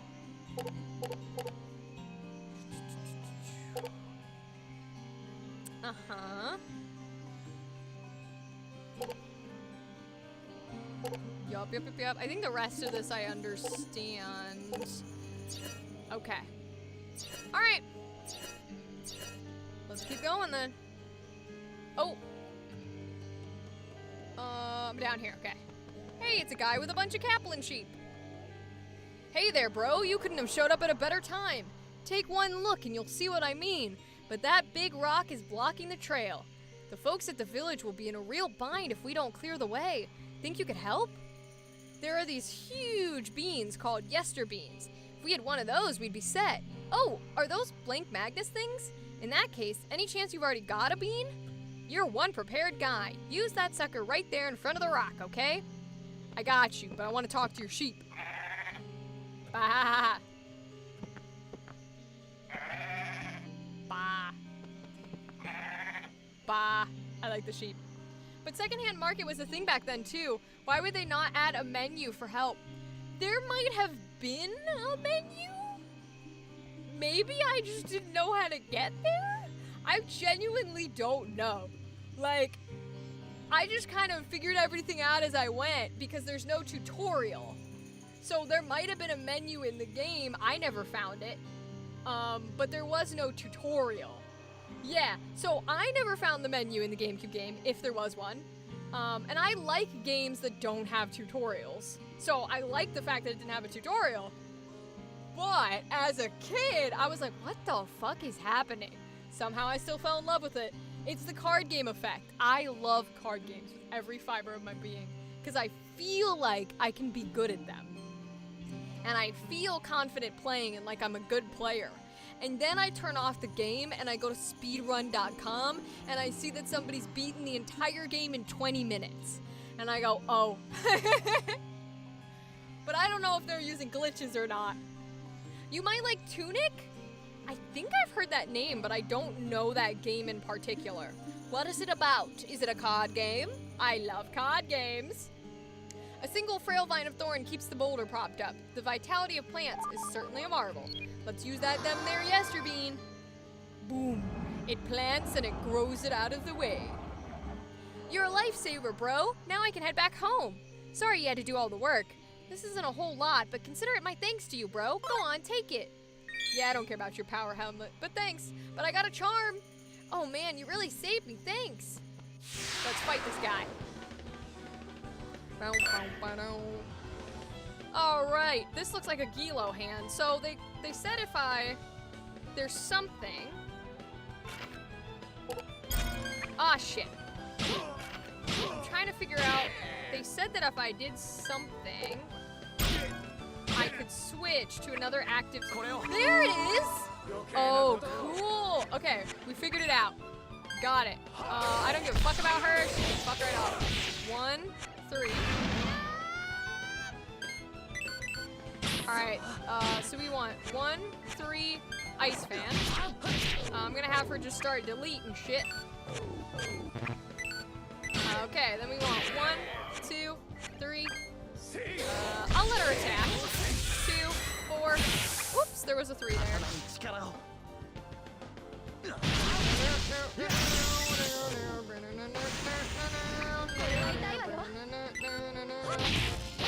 Ah! Okay. Hold on, I want a Gimelo coming in. Okay, so 1, 2, 3, Fulga drum. Beautiful. We're gonna will you. I'm gonna let Millie take this for a 1, 2, 3. Now they said that you can reorder cards too. Ooh, I think I turned out to reorder cards. Tunic is like old school Zelda. You play as an adorable fox. I have seen that. I have seen that game. I remember people talking about it. I do need to play that. I think I would enjoy it quite a bit. Yeah, I think that'd be a fun one to play. These briars grow tall, reaching towards the sun with all their might. Okay. Oh, I can jump it. I had a jump there. Nice. Oh, another jump. Some flowers with sharp thorns are in full bloom here. Thorn flower! Yeah, let's do it. Let's get a thorn flower, and let's keep going. Oh, we can't go that way. Okay, it was just for the flower. Okay. So we'll keep going.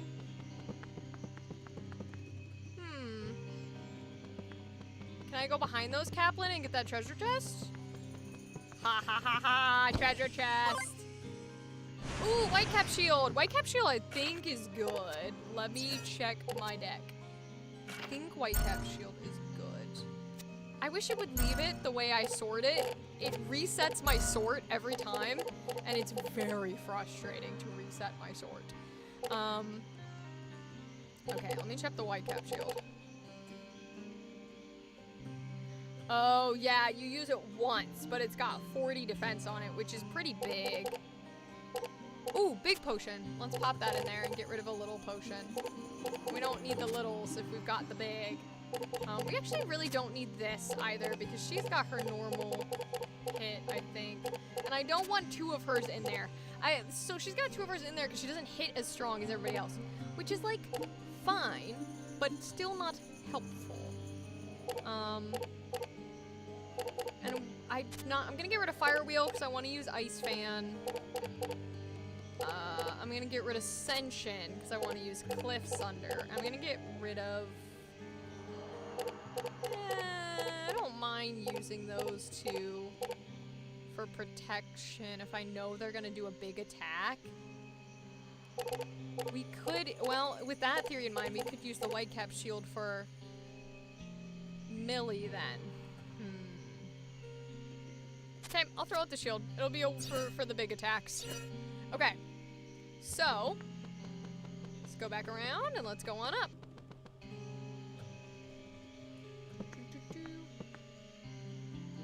Ah, the hole.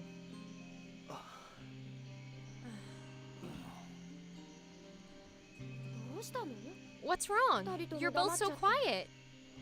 Now, is that annoying having me talk over the Japanese voices? Yeah, you see, this is where Gilo and I first met. When I was just a little kid here, I found Gilo buried here. See, that annoys the shit out of me. Buried? This story just gets stranger and stranger. You said earlier that Gilo's not a paramachina. Right. Paramachina are humanoid weapons created by the Empire. They can't talk or think for themselves the way Gilo can. For whatever reason, they look almost identical, though.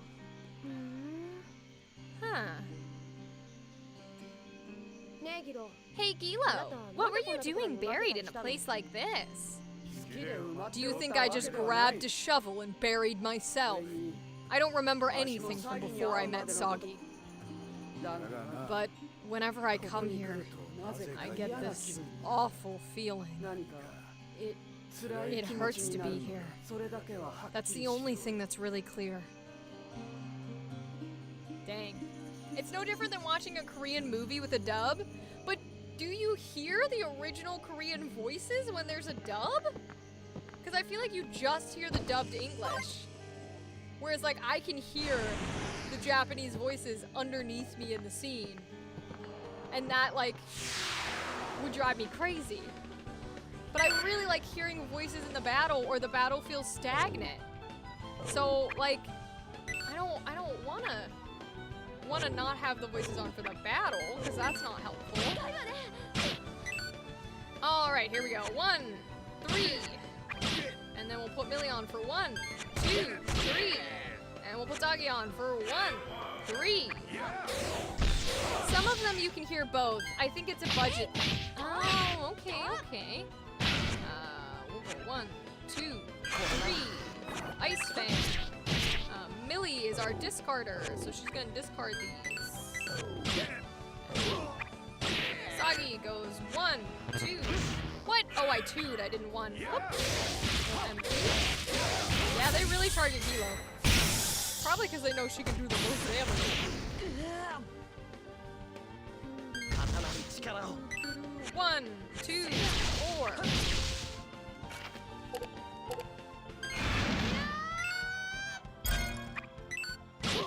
1, 2. We got a potion coming, Gilo, don't worry. Bulldor. She does say a little, I think she says Raiko? 1, 2, 3. 1, 3, 4. Come on. Come on, Joy-Cons, you got it.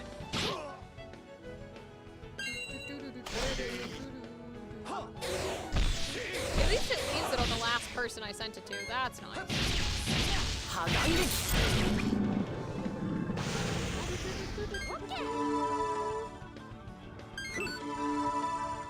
Alright, nice. We can go 1, 2, 3, and Ice Fan. And then out. Out.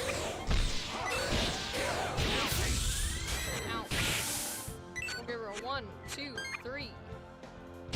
1, 2, 3.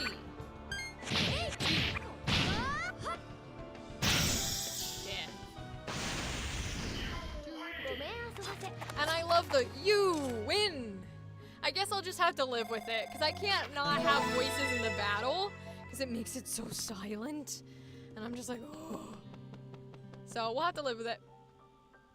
All right, Sheraton, the Ageless Village. This is home for Sagi. How cute.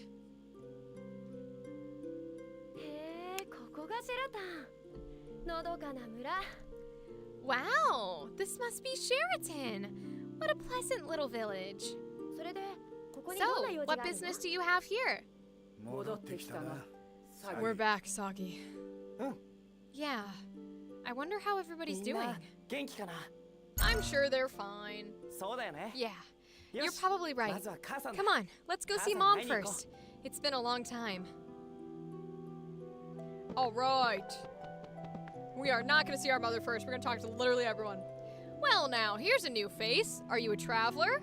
Pretty nice village, huh? Nothing but kids and old folks here. No conflict, no fighting, just the perfect peaceful place to stretch your wings and rest. Oh, Kaplan! We like Kaplan! I don't have any space for them though, no! I'm gonna have to get rid of some of these. Let me talk to the child. Whoa, it's Sagi, welcome home! Thanks, how have you been? Great, I've been great, everybody's been great. Wacho's so great, he's greater than he was before you left. Oh my god, y'all, I love Wacho. All the others are great too. Oh, Gramps and Nana are great too. Who else is great? Probably a lot of people. Hey, store person. Today, weeding the storefront. Tomorrow, weeding the storefront. Oh my, a traveler. Welcome to Sheraton. How nice of you to come to such a long way to see our village. I run the local Magnus shop. We just opened up, so the interior's still a little mess, but our products are top of the line. And here I am blocking the way in. You need something at the shop, right? Oh dear, let me pick up a bit. Wait there just a moment. All right, come on in. And I leave. Nah, we'll go in. Let's see what we got. All right, what do you got? What do you got? Ooh, yeah, they got some good electric stuff. Lightning Club, Thunderfish. We're taking Thunderfish. We're taking the Lightning Club. We're taking the Heat Club. We don't have any of those. Uh-oh. All right, we don't have any money left for the other stuff right now. Let's try upgrading. Oh, yeah, we can use that Spark Shroom, actually. Does it go for him, too? Yeah, let's upgrade the Thunder if we're gonna use it.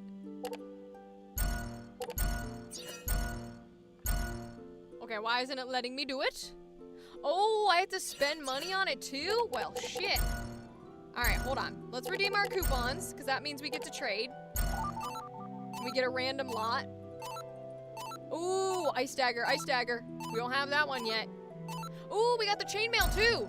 Hell yeah, let's go. All right, redeem our last one. I love the fact that you actually buy like card packs and you trade cards in this game. It's one of the reasons I fell in love with it, because it's not just, oh, you battle with cards, it's a card game. It's literally you go to people, trade cards like Yu-Gi-Oh, and buy single packs with like 10 cards in them in order to form your deck. Like, that's amazing. That is so much fun that it mimics the real world like that. Okay, now let's throw some of these into junk here. Okay, so we're gonna discard these extra bits and pieces. Let's see. Okay. Cool. I like to keep 2 of everything is generally the motto I go for. Okay, so we don't need 3 of those. That's 2 of those. 2 of those. 2 of those. 2 of those. We got 3 of those. We can get rid of that. I might keep 3 Fates Cordial, because if we got people dying a lot, we might want them, but we'll get rid of it. Why not? Okay, I think that's it for junk. And I want to take out, we got Thunderfish. So I'm going to take out that Flame Sword. I really wish it would just continue to sort the way I wanted to. Oh, we don't need 3 of those. Yeah, we can get rid of all of that. Okay. And then we're going to throw in that Thunderfish, I think. It's not the highest damage, but I think we're gonna be lightning based for the upcoming fights, if I remember correctly. Ooh, that chainmail's good. I think we throw in the chainmail instead of the upgraded, but we'll see. We get rid of our other potion and replace it with that. Oops. Buttons, man. I'm so bad at buttons. Okay. So we have both Ice Fan and Fulgur Drum because Ice Fan is an AoE. It hits multiple people at once. We gotta have an AoE in there. There's very, very few in this game. We're gonna put that back over there. So they've all got weapons now. 22. The other one was 28. So we'll switch out that one.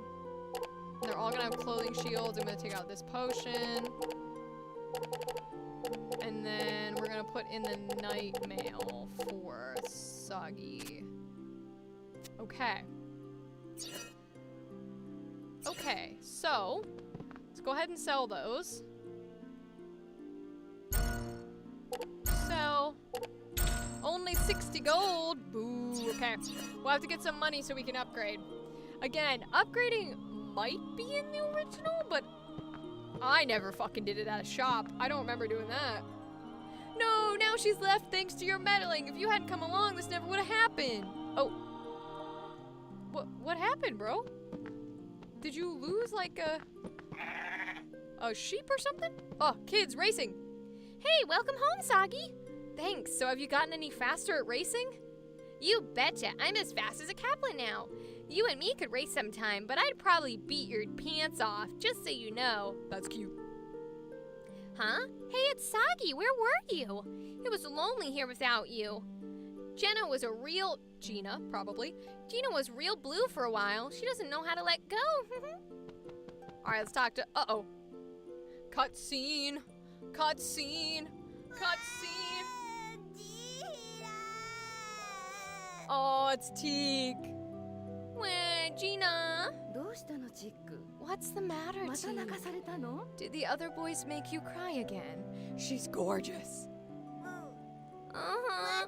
Wacho took my hat and hid it. Oh, that naughty Wacho. But you know, Teak, big boys aren't supposed to cry over little things like that. Right? Yeah. Hey, Gina, show me your wings again. That always makes me feel better. What am I going to do with you? All right, take a good look. You too, audience. Her wings are gorgeous. Here we go.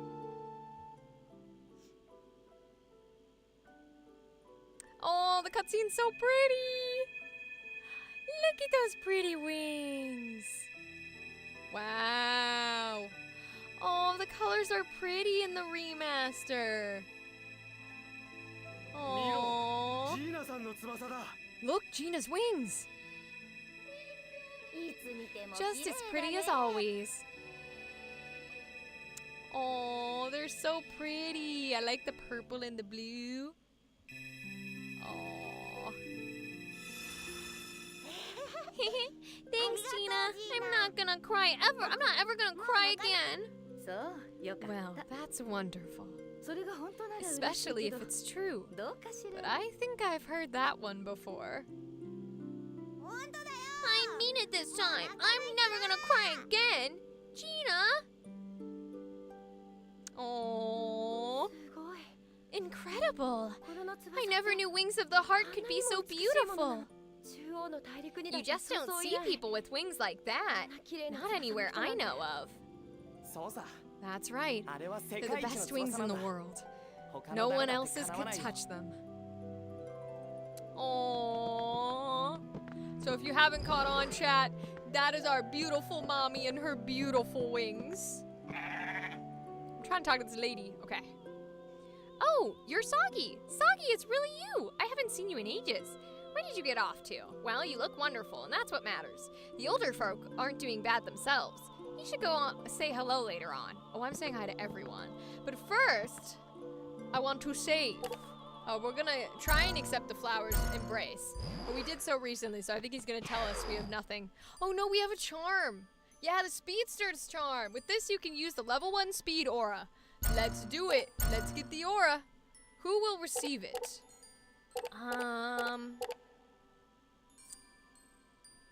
Let's give it to Sagi. Which type of aura will you purchase? I wish it would tell me what it does, but we'll just purchase it. Have you anything else to confess? Nope. Alright, let's record our progress. Nice. Alright, let's return. Ooh, all the little kids. Oh, that hair, those clothes, it's gotta be Sagi. Who? What, you don't remember? It's Sagi from Gina's place. He left the village a few years back to go make some money. Hey, you're right. I guess I wasn't looking hard enough. You're back, Sagi. Welcome home. Thanks. But I can't believe you forgot me. Sorry, a lot's happened around here since you left. A creepy monster started showing up at the lake we all used to play at. After a while, we just decided you gotten eaten by that monster. Thanks, kids. I'm glad you're not eaten, though. I'll make sure I tell everybody later that you're back. Okay, thanks. Sagi, welcome home. I saw you from a ways off. My, what a pretty girlfriend. You make a great couple. Are you off to introduce her to Gina? I'm rooting for you. Good luck. Oh God. Never. No, we will not get with Millie. I refuse. It's you, Sagi. I'm happy to see you in good health. Gilo, same as ever, I presume. Saki, we were all laughing that you must have eloped, leaving without a word like that. Looks like we had the truth of it. She's a lovely girl. I'm sure Gina will adore her. But anyway, Sagi, I have a favor to ask of you. Will you hear me out? Sure. Sure, anything for you, Doc. Except Millie's not my goddamn fucking girlfriend. Fuck that bitch. Oh, thank you. When I was young, I saw many a wonder while traveling from continent to continent. I faced terrible monsters, unearthed exotic plant life. It was a good experience for me. I became convinced that studying those life forms would one day be useful in developing new medicines. So I started carrying around a field guide, jotting down everything I saw during my journeys. I searched the house for it, thinking I'd pass it on to my son, but I can't find it anywhere. I'm too old for adventures now, and even if I found the book, my son left for the lake days ago and still hasn't returned. Plot, plot, plot, plot. Thus, I would like to ask your help in making a new field guide. Here, take this to start out. Yay, we got a field guide! It's an empty volume I've set up to look like my old one. Just fill in the spaces as you go along. When you've collected a fair bit of data, come on back to the house and I'll reward you accordingly. Anyway, you'll get a feel for it as you go along, I'm sure. Now then, off you go. So the field guide in the original game was a big deal because it was how you recorded what enemies were like weak to what and what type of powers they did, and that's how you figured out your deck when you went to fight them. Someone's called dibs on this wooden chest. Grandpa's has been inked on the lid. It looks like it's full of junk. I moved out here from Sadal Sud to marry the son of a doctor. Figured he'd be loaded, you know? Well, I get here and it turns out he's the son of a doctor way out in the boonies. I missed my ticket to luxury, but it's nice to be away from the hustle and bustle of the city. Now, if my hubby would just get back from the lake in one piece, I'd have nothing to complain about. No, I don't want to talk to you again. Really saying I know you say new things, but I want to talk to the other lady. Busy. What I wouldn't give for a nice long bunny cat nap. Dad's the only doctor in the village, so everybody comes to us. And he's too generous. He never charges for checkups. I guess that's one reason everybody loves him so much. By the way, we're closed today. We're seeing emergencies only. No worries, I'm just here to steal your things from the treasure chest. Thank you. Oh, what are these? Tea leaves were made from steamed thorn sprouts. The drink is popular, even in the Empire. I love it. Hi, ma'am. Doc is such a wonderful man. I come in every day for a checkup, just as an excuse to see him. Truth be told, I don't hurt one bit. See, I'm fit as a fiddle. Okay, crushing on Grandpa. I love this village. I've always wanted to try living somewhere else. I wonder if there's not a pretty town somewhere that's just right for me. Oh, I'm sure there is. The bed has been laid out on a reed mat. Such good ventilation must work wonders on sick folks. Alright, we will head out from here. Oh, what is this plant? The leaves have yellowed, perhaps for lack of sun. The doctor can't save plants, it seems. I love old games because they have all these little tidbits and funny jokes and little asides for different things in the environment. I love that. Hello, old guy. Oh ho ho, I love this village. The kids are so full of life. There are plenty of folks who spend their whole lives right here and never think of leaving. Nobody tries to hoodwink you. Everybody works together. It's a great place to rest your bones. Yes, it is. Sagi, you've come back. Where did you go off to without so much as a word? I was worried you'd become beast chow. Well, you do seem to be in one piece, and I suppose you've had your fill of lectures. All right, run along. Why, hello, Sagi. I didn't know you were back. And don't you look all grown up now? Time really changes a person, huh? I'll have to do my best not to start showing my own age. Oh, cutscene. It's Gina, our mommy. Hey, isn't that... Don't just stare at the ground. Go see Gina and let her know you're safe. Yeah. What is it now, Teak? Are you hungry? This had better not be another ploy to see my wings. Hi, Mom. I'm home. Sagi! Mom! Oh, so cute. I'm home, Mom. I've come back. Yes, I can see that. Welcome home, Sagi. Oh, they're so cute. Look at the kids poking at Gilo. I fucking love her. Oh my god. I see. So you've been working in Alphard? Yeah, and they gave me all this money as a stipend. Here, look. Take it. You could use the help, right? Thanks. I sure could. After all, I've got a house full of growing menaces here. We're stopped for just about everything. Strapped for just about everything. So, who's the young lady? Oh, this is Millie. We met her on the way here. She's traveling from Alphard. Nice to meet you, ma'am. I'm Milliard. I'm so sorry to impose on you like this. Don't be silly. It's no trouble. I'm delighted Sagi's brought such a lovely girl home with him. She's rotten on the inside. Yes, Gilo! Let's fucking go! I'm right here. Oh, I saw you earlier in the square. Your wings of the heart are so pretty. No, you were watching? That teak loves to see my wings. He stops crying on the spot. Sagi was the same when he was little. Mom, don't tell her any weird stories. All right, mister. I guess I'll go get supper ready then.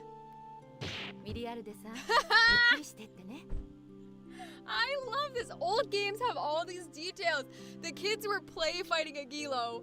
Gilo pretends to fight back, and then she pretends to get punched out and just flattens. That's her death animation. When she gets knocked out in battle, she just flattens entirely, like flat Stanley against the ground. I love it. Make yourself at home, Milliard. Aww. And then she just whoop, pop backs up. So, what do we do now? Well, I thought we could relax here for a little while. It's my first trip home in ages. Why rush to get everything planned out? I don't know. Maybe because we have an entire army of the Empire looking for us? Just a thought. Hey, Millie, you still haven't had a chance to look around the village, right? Come on, I'll give you the grand tour. All right. Some wonky letters have been scrawled in crayon on a scrap of paper. Sagi, Sheik, Wan, Yermuf. What the heck? I can't read it. Huh? There's something here. Yay, mixed recipe. Everyone shares these bunk beds. Who sleeps where is determined by rotation so that no one fights. Orphanage rules. It looks like there's something stuck under the pillow. Obtained Magnus Pack coupon. Amazing. Uh-huh. Yeah, we're getting ones under each bed. Let's go. Kermash, Kermash, I'm the lake monster. If you don't start running, I'll bite your head off. Yeah, maybe don't do that, kiddo. What do we got here? Paper has been set out along with a whole spectrum of paints. Cute. This rocking horse has been around since Sagi was a child. I'm the one who dyed this guy's mane red. Aww. This drawer is practically exploding with the children's clothes. More toys. The kids' laundry sits in the hamper. The mud stains are incredible. Look at the drawings. Oh, they're so cute. You definitely couldn't see what those were in the GameCube, but those are cute. The children's drawings have been proudly hung on the wall. One of these is supposed to be Mom, and one's supposed to be me. Yeah, I don't know if I can tell which is which. It's cute, though. These building blocks were made by an old man in the village using non-toxic paint that's safe to lick. Yup, that's needed. We're short on beds. Most of the time we don't have much choice but to double up.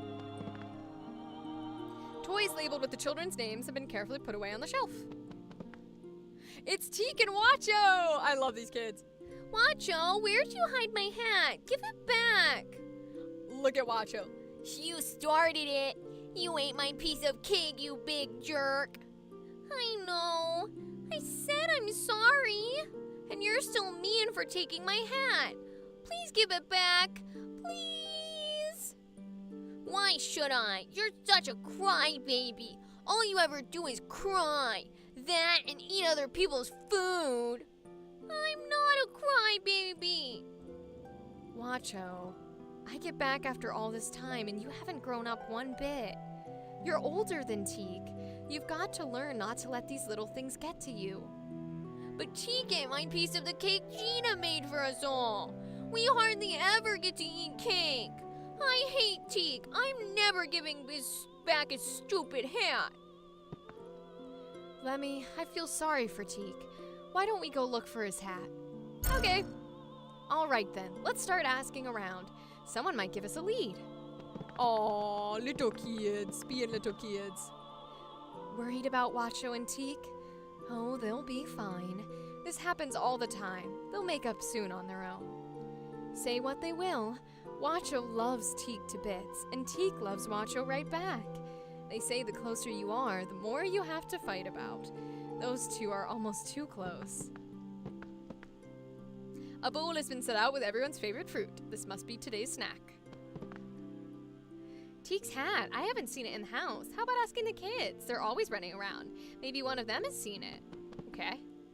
Are you looking for Teak's hat too, Soggy? They've been at it all morning, so I got worried and looked, but I couldn't find it in here. Wacho must have hid it somewhere. If it's not in here, maybe he hid out outside. Alright, we can go look outside. Hey, kiddo! This slide has seen years of loving use. Its surface worn smooth by the bums of countless children. Let's go up and talk to this little one. Teak's hat. I haven't seen it lying around here. Tried to lost and found at the elder's house. It's the house next to the well. The one the well's next to. I think the elder's out, but you can ask his wife. Okay, so I think everybody's gonna tell me about the hat. Uh-oh. Cutscene. Cutscene, cutscene, cutscene. Soggy, what's this building? It's all falling apart. It's a ruined clock tower from a long time ago. Everybody here calls it the Briar Clock. The story goes that it was built back in the ages of the gods. It's barely holding together. I guess you can't go in? No, too many thorns. But the kids dare each other to climb it all the time. You know, to see who's braver. You used to climb it too. It was like a ritual. You'd go up all by yourself. Not even sunset would bring you down. Gina used to get so worried. No kidding! I guess you're braver than I gave you credit for. It wasn't bravery. It's just climbing the Briar Clock helps me unwind. You should try it, wench.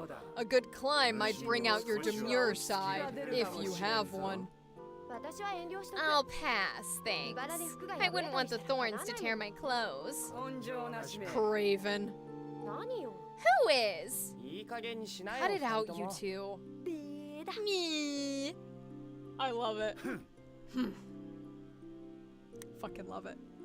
Alright, let's go in the house. Ooh! Treasure chest. Okay, we got fire element. Now, I don't want to talk to too many people while we've got this side quest going because everybody is going to tell us about the hat. So let's find the hat first. Ooh! We got the rose shell. Oof. I think this is the wife. You'll stick around for a while before running off again, won't you? Come by sometime. I'll whip up a big batch of your favorite foods. Okay, it's not the wife. Burlap sacks sit in the corner, each packed with flour made from ground up grains. Young shoots peek up from the soil that fills this glass jar. Nice, we got a mixed recipe. An assortment of herbs and spices grow in the planter. This must be where she kneads the flour into dough. She makes this great bread with thornflower nectar baked in that's just amazing. Oh, I love all the little details we get about his hometown. Okay, so is the well this way then? Well, I'm not allowed to go that way, so I'm gonna guess no. Let's see if there's a well. I don't see a well though. Let's ask this kid. Teak's hat, I don't know. The boys are probably lying, but I'm telling you the truth. The boys have one spot where they hide all their treasure. The hat's probably in there. Thanks, you are no help, child. Teak's hat, I don't know. I wouldn't say anything even if I did. Haven't seen it, I know nothing. I have no idea wheresoever it could possibly be. Okay, that's a little suspicious. Teak's hat, I don't know anything. I don't know.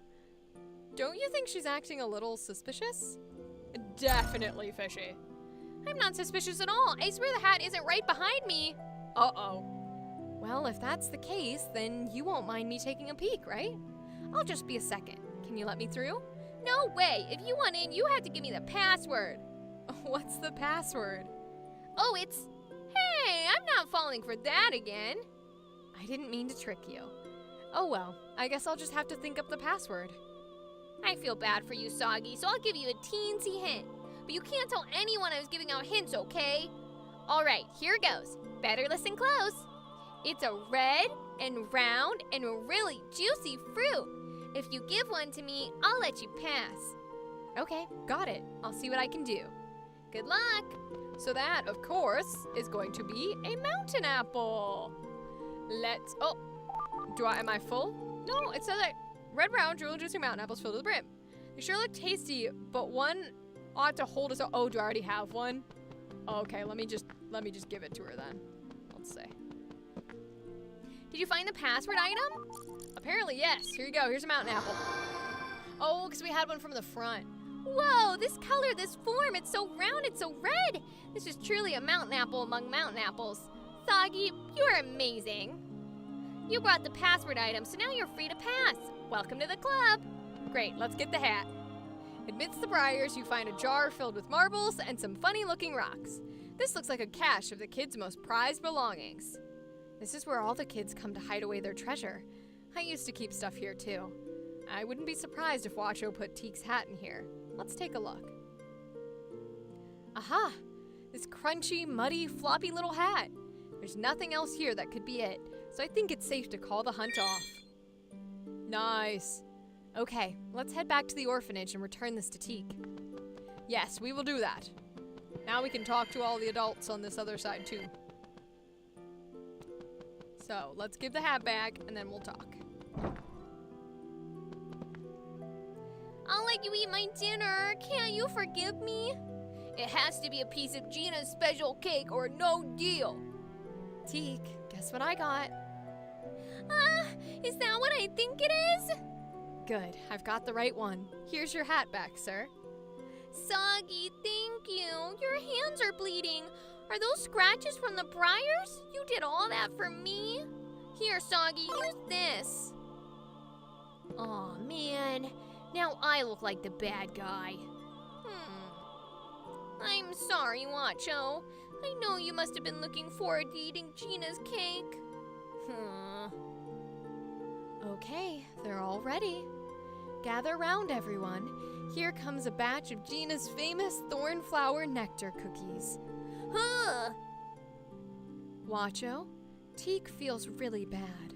I'm sure he won't eat your piece of cake again. Right, Teek? Yeah, I won't eat yours ever again, I swear. I'm sorry, Wacho. Will you forgive me? Yeah, I guess so. Thanks, Wacho. Well, now that that's settled, let's see how these cookies turned out. Yeah. Aw, cute. Everybody's going to eat dinner. Gilo, as a puppet, probably don't eat food, so she's over here with the kids. Soggy, would you wake up? Just a little longer. I'll be up before you can count to 50. Soggy, how long are you going to lie there? Your lady friend is already up and waiting. Yeah. Oh, he a little smitten boy. Sorry to keep you. Aw, did Soggy Woggy have a good sleep? Cute. Extra cute. Okay. So, now the kids are fine. Oop, this lady's working on the plants. Your timing's great. Could you run a quick errand for me? Sure, what can I do? Could you go next door and ask if they could spare a bit of thornflower nectar? Thanks. No problem, be right back. Now I can talk to all these people too. How come I like to stare at the well from up here? Because I get to look down on everything. I wonder how come. Oh, that's the well and that's the house. Oh, I see what they were trying to get me to do. Oh well. Hello, boy. You look like the type with a nice Magnus package. Show me yours and I'll show you mine. Oh my god, this game is rated T for teen. Damn, I did not pick up on that when I was a kid. Well, Lemmy, let's trade. That a boy. Glad to hear it. I'll take extra good care of you. Oh my god. Alright, so we can get rid of that guy. We can get rid of that guy. This is why we keep doubles, so that we can trade. We can get rid of the regular plate. 1, 1, 1, 1. I think that's it. Yeah. Okay. Begin the trade. So, let's try this first. Do we want any of those? No. I don't think we have a water one yet, so maybe we take one of those. Do we have all of those? Uh-oh, we might have everything she can offer. We might have... Oh, we don't have that. Hold on. We don't have that robe for Gilo, that ice robe. That's exactly what I wanted. Nice, sometimes you get lucky. That's what I wanted, was the Nixie garb. Thank you. Yep, keep trading. See what else you got. Right now, I'm not seeing anything particularly interesting. See if I add multiple together. I think I have that dagger. It's a red. And some bandages. It's a red. Shields. Longsword. Icicle. Yeah, I think everything she's got, I already have. That's what it's appearing. Ooh, I don't have that shell. Yeah, let's try it. No, I want the shell. Yeah, I want the electric helm. That's what I want. Let's beg for it. Please trade for me. Don't be too selfish or I'll get really mad. Go fuck you. I was gonna give you 3 cards. Nah, we ain't trading with you now, bitch. I'll take my garb and go. You didn't last long? Oh my god. Oh my lord. That's because you wouldn't take it. You didn't want to be a dommy mommy. What a perfect day for exercising. Getting bored from the total lack of action? Don't forget, peace is this village's greatest virtue. Although recently, talk's been flying around about some monster that appeared at the South Lake. People who went down there haven't returned yet. Maybe there really is a monster. If you value your life, then don't be an idiot and run down to the lake. Oh, I absolutely will. The water filling this well is so clear that the sunlight filters down to the very bottom. It looks like we can draw the magna essence of pristine water. Yeah, actually, we needed that for an upgrade. Let's grab that. Let's talk to the kiddos. Something good happens after 100 laps. 100 laps is nothing if you split it between 2 people. But if you stop in the middle, you have to start over, so quit interrupting. Oops. Already interrupted. They say if you run 100 laps, something good will happen. That's why we're running. Okay, have fun. Alright, now let's talk to these people and get that thornflower nectar. Our guest from the Empire hadn't been well the last time we saw him. He always had this pained look on his face. He tried to put on a tough guy act in front of my niece, but you could tell it wasn't easy for him. Wonder if he had some kind of serious illness. Okay. Let's see. Frying pan coated in oil, beds. Dyed with foreign flowers cover this bed. They say it's difficult to get that deep of a color. Ooh, another recipe. None of the villagers who set out for the lake have come back. Our guest from the Empire said he was going to look for them, and now he's missing too. I just hope they're all safe wherever they are. I really want to help, but we've got to take care of a few other things first. I'll check back again later. Okay, so that's the game telling me that's where I start the main plot, which is good to know. Shaggy, my boy, I know that look. Your face is brimming with curiosity about graythorns. I love graythorns. They're so cute. No, there's no need to be shy about it. It's perfectly normal for a lad your age to experience strange new feelings towards graythorns. Guys, graythorns are dolphin whales? What other creature can adapt to such a wide variety of cities and climes? I've discovered that these remarkable beings possess an unusual power. I'm still researching it right now, but I should be able to share my results very soon. Sagi, drop by again later on. I'll give you a chance to witness a true biological wonder. A longtime guest of ours went down to the lake to look for the other villagers and hasn't returned. My granddaughter loved that man. She's been beside herself ever since he left. I hope to have him as a son, but maybe those expectations weighed a little too heavily on him. No, he's just captured and or dead by a giant monster. This medicine is used as a dye. If you open it, close it, says the inscription on the bottle. Yay, more mixed recipes. I love it. Oh, where the pressure? No, you're good, you're good. Alright, so they must not be the foreign flower. It must be the group over here. Oh, let's talk to these people. My son, he went down to the South Lake and hasn't come home. He's a strapping young lad like you. I should have known better, but hope has a way of clouding the eyes. I'm sure your son is just fine. He's probably on his way back right now, with a big basket of photosynth lilies. You're right, that must be it. Thank you, I feel much better now. You're such a sweet boy. You got that from Gina. Except your son is dead. Your son's not coming back, he's dead. The monster at the lake definitely killed him.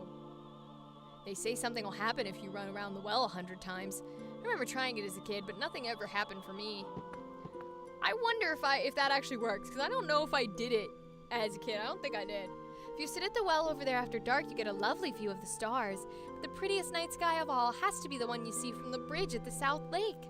The stars look so big you could reach out and touch them. It's stunning. Too bad stargazing at the lake is out of the question now that the monster has shown up. Alright, let's get some thorn flower nectar. Well, hello, Sagi. Here on an errand? Yep, Sis wanted to know if you could spare a little thornwood nectar. Sure, just help yourself. You have something to put it in. Yes, we can. Alright. Thanks, ma'am. Ma'am? You're welcome, Sonny. Tee-hee. Alright. Let us go and give it back to finish our quest. Oh, I just walked out of the house. Okay. Did you manage to get some thornflower nectar? Sure did, honey buns. There you go. Thanks. Leave it to you, Sagi. I wish Wacho were half as helpful. You did me a big favor, so here, take this as a thank you. Aw, damn it. We just traded for that, too. Oh, well. Obtain the valuable item, Elementalist Charm. Ooh, we did get a charm, though. If you hold that while you pray, I'm sure it will protect you. Thank you. I'll pray with it every day. Well, I'm happy that you're happy. If you want to pray, why not go to the church? Shoot for extra returns, know what I mean? Anyway, that can wait for now. It's a bit early, but let's go ahead and have supper. Hell yeah. Cutscene time. Let's fucking go.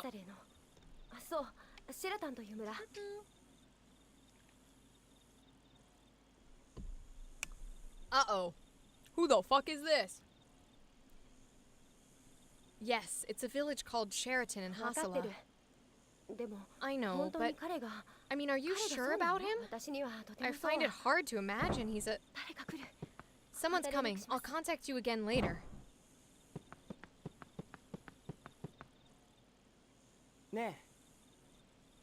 Hey, Lemmy. What do you think we should do from now on? Helping out here at the orphanage wouldn't be a bad idea. You really want to do that? Yeah, I think it's the best thing.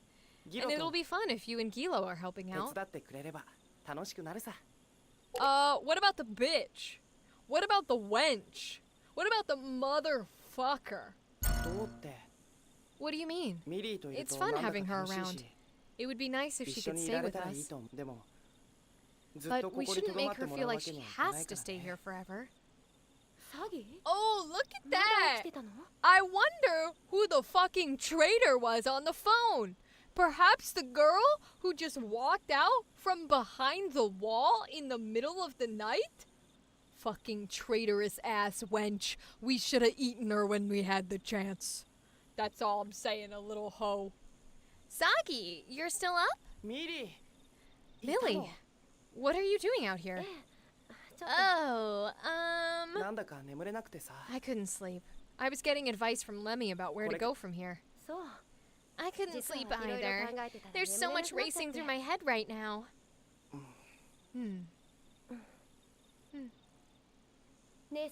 Hey, Sagi. I don't mean to pry, but there's something that's been bothering me. What were you doing in the Dark Service?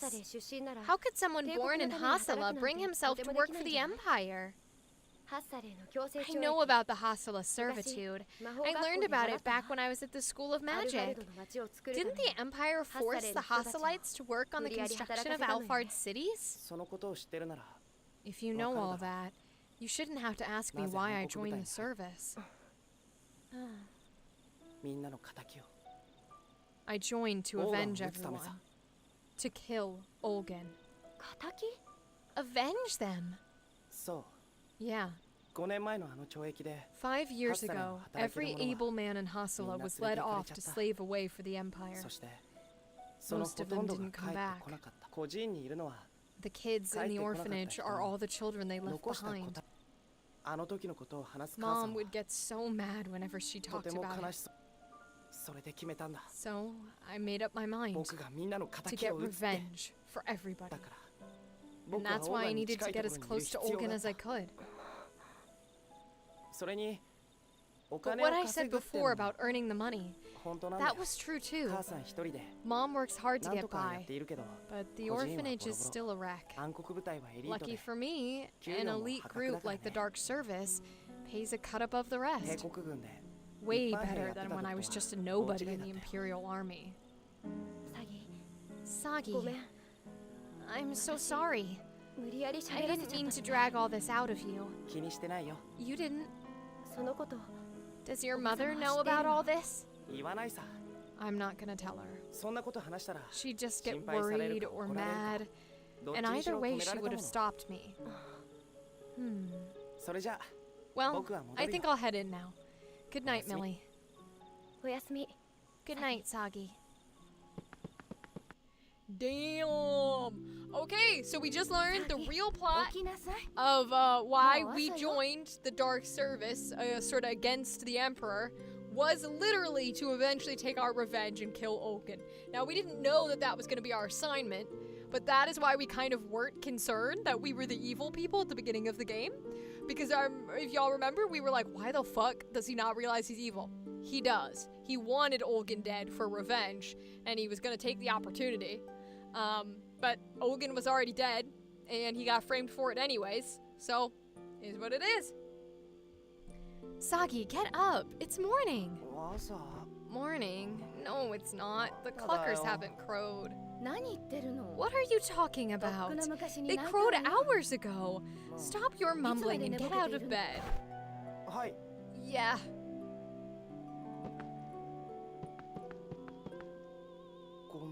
Sorry to keep you.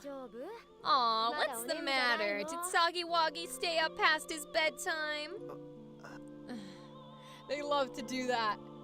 Alright, this is cute. We had plot progress. We did a side quest.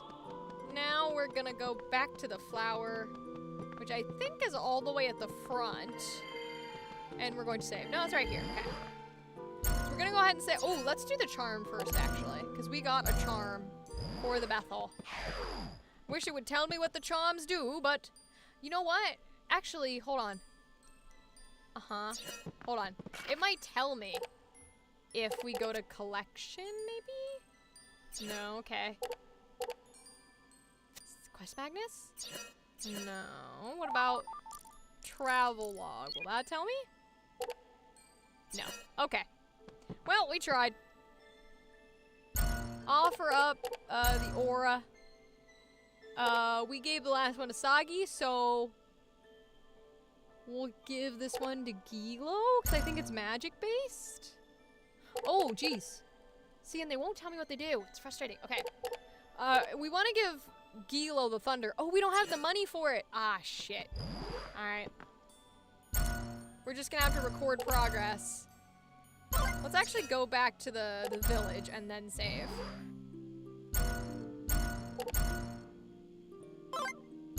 Alright, okay. That is where we will end it for tonight.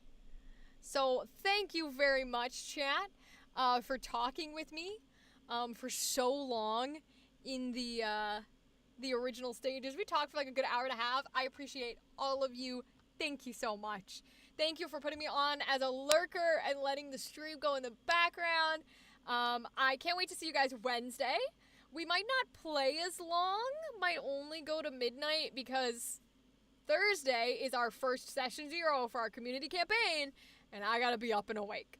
So we'll see. If we stream Wednesday, it'll probably be a little shorter. We'll just chat or play the game or something. But thank you all for being here. I'm gonna see who's live so we can raid.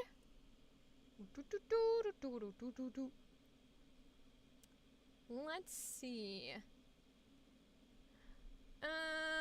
Who could we raid to?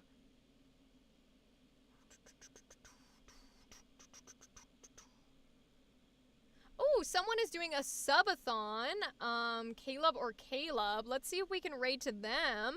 Always good to raid to people when they're having a subathon because it helps them out as much as it helps us out. Let's see.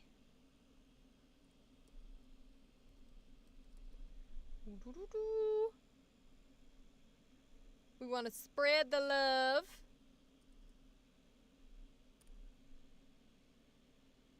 All right, here we go. We're going to raid on over. Thank you, everyone, for staying with me here tonight. I'll see you on Wednesday. Have a good day tomorrow. Goodbye.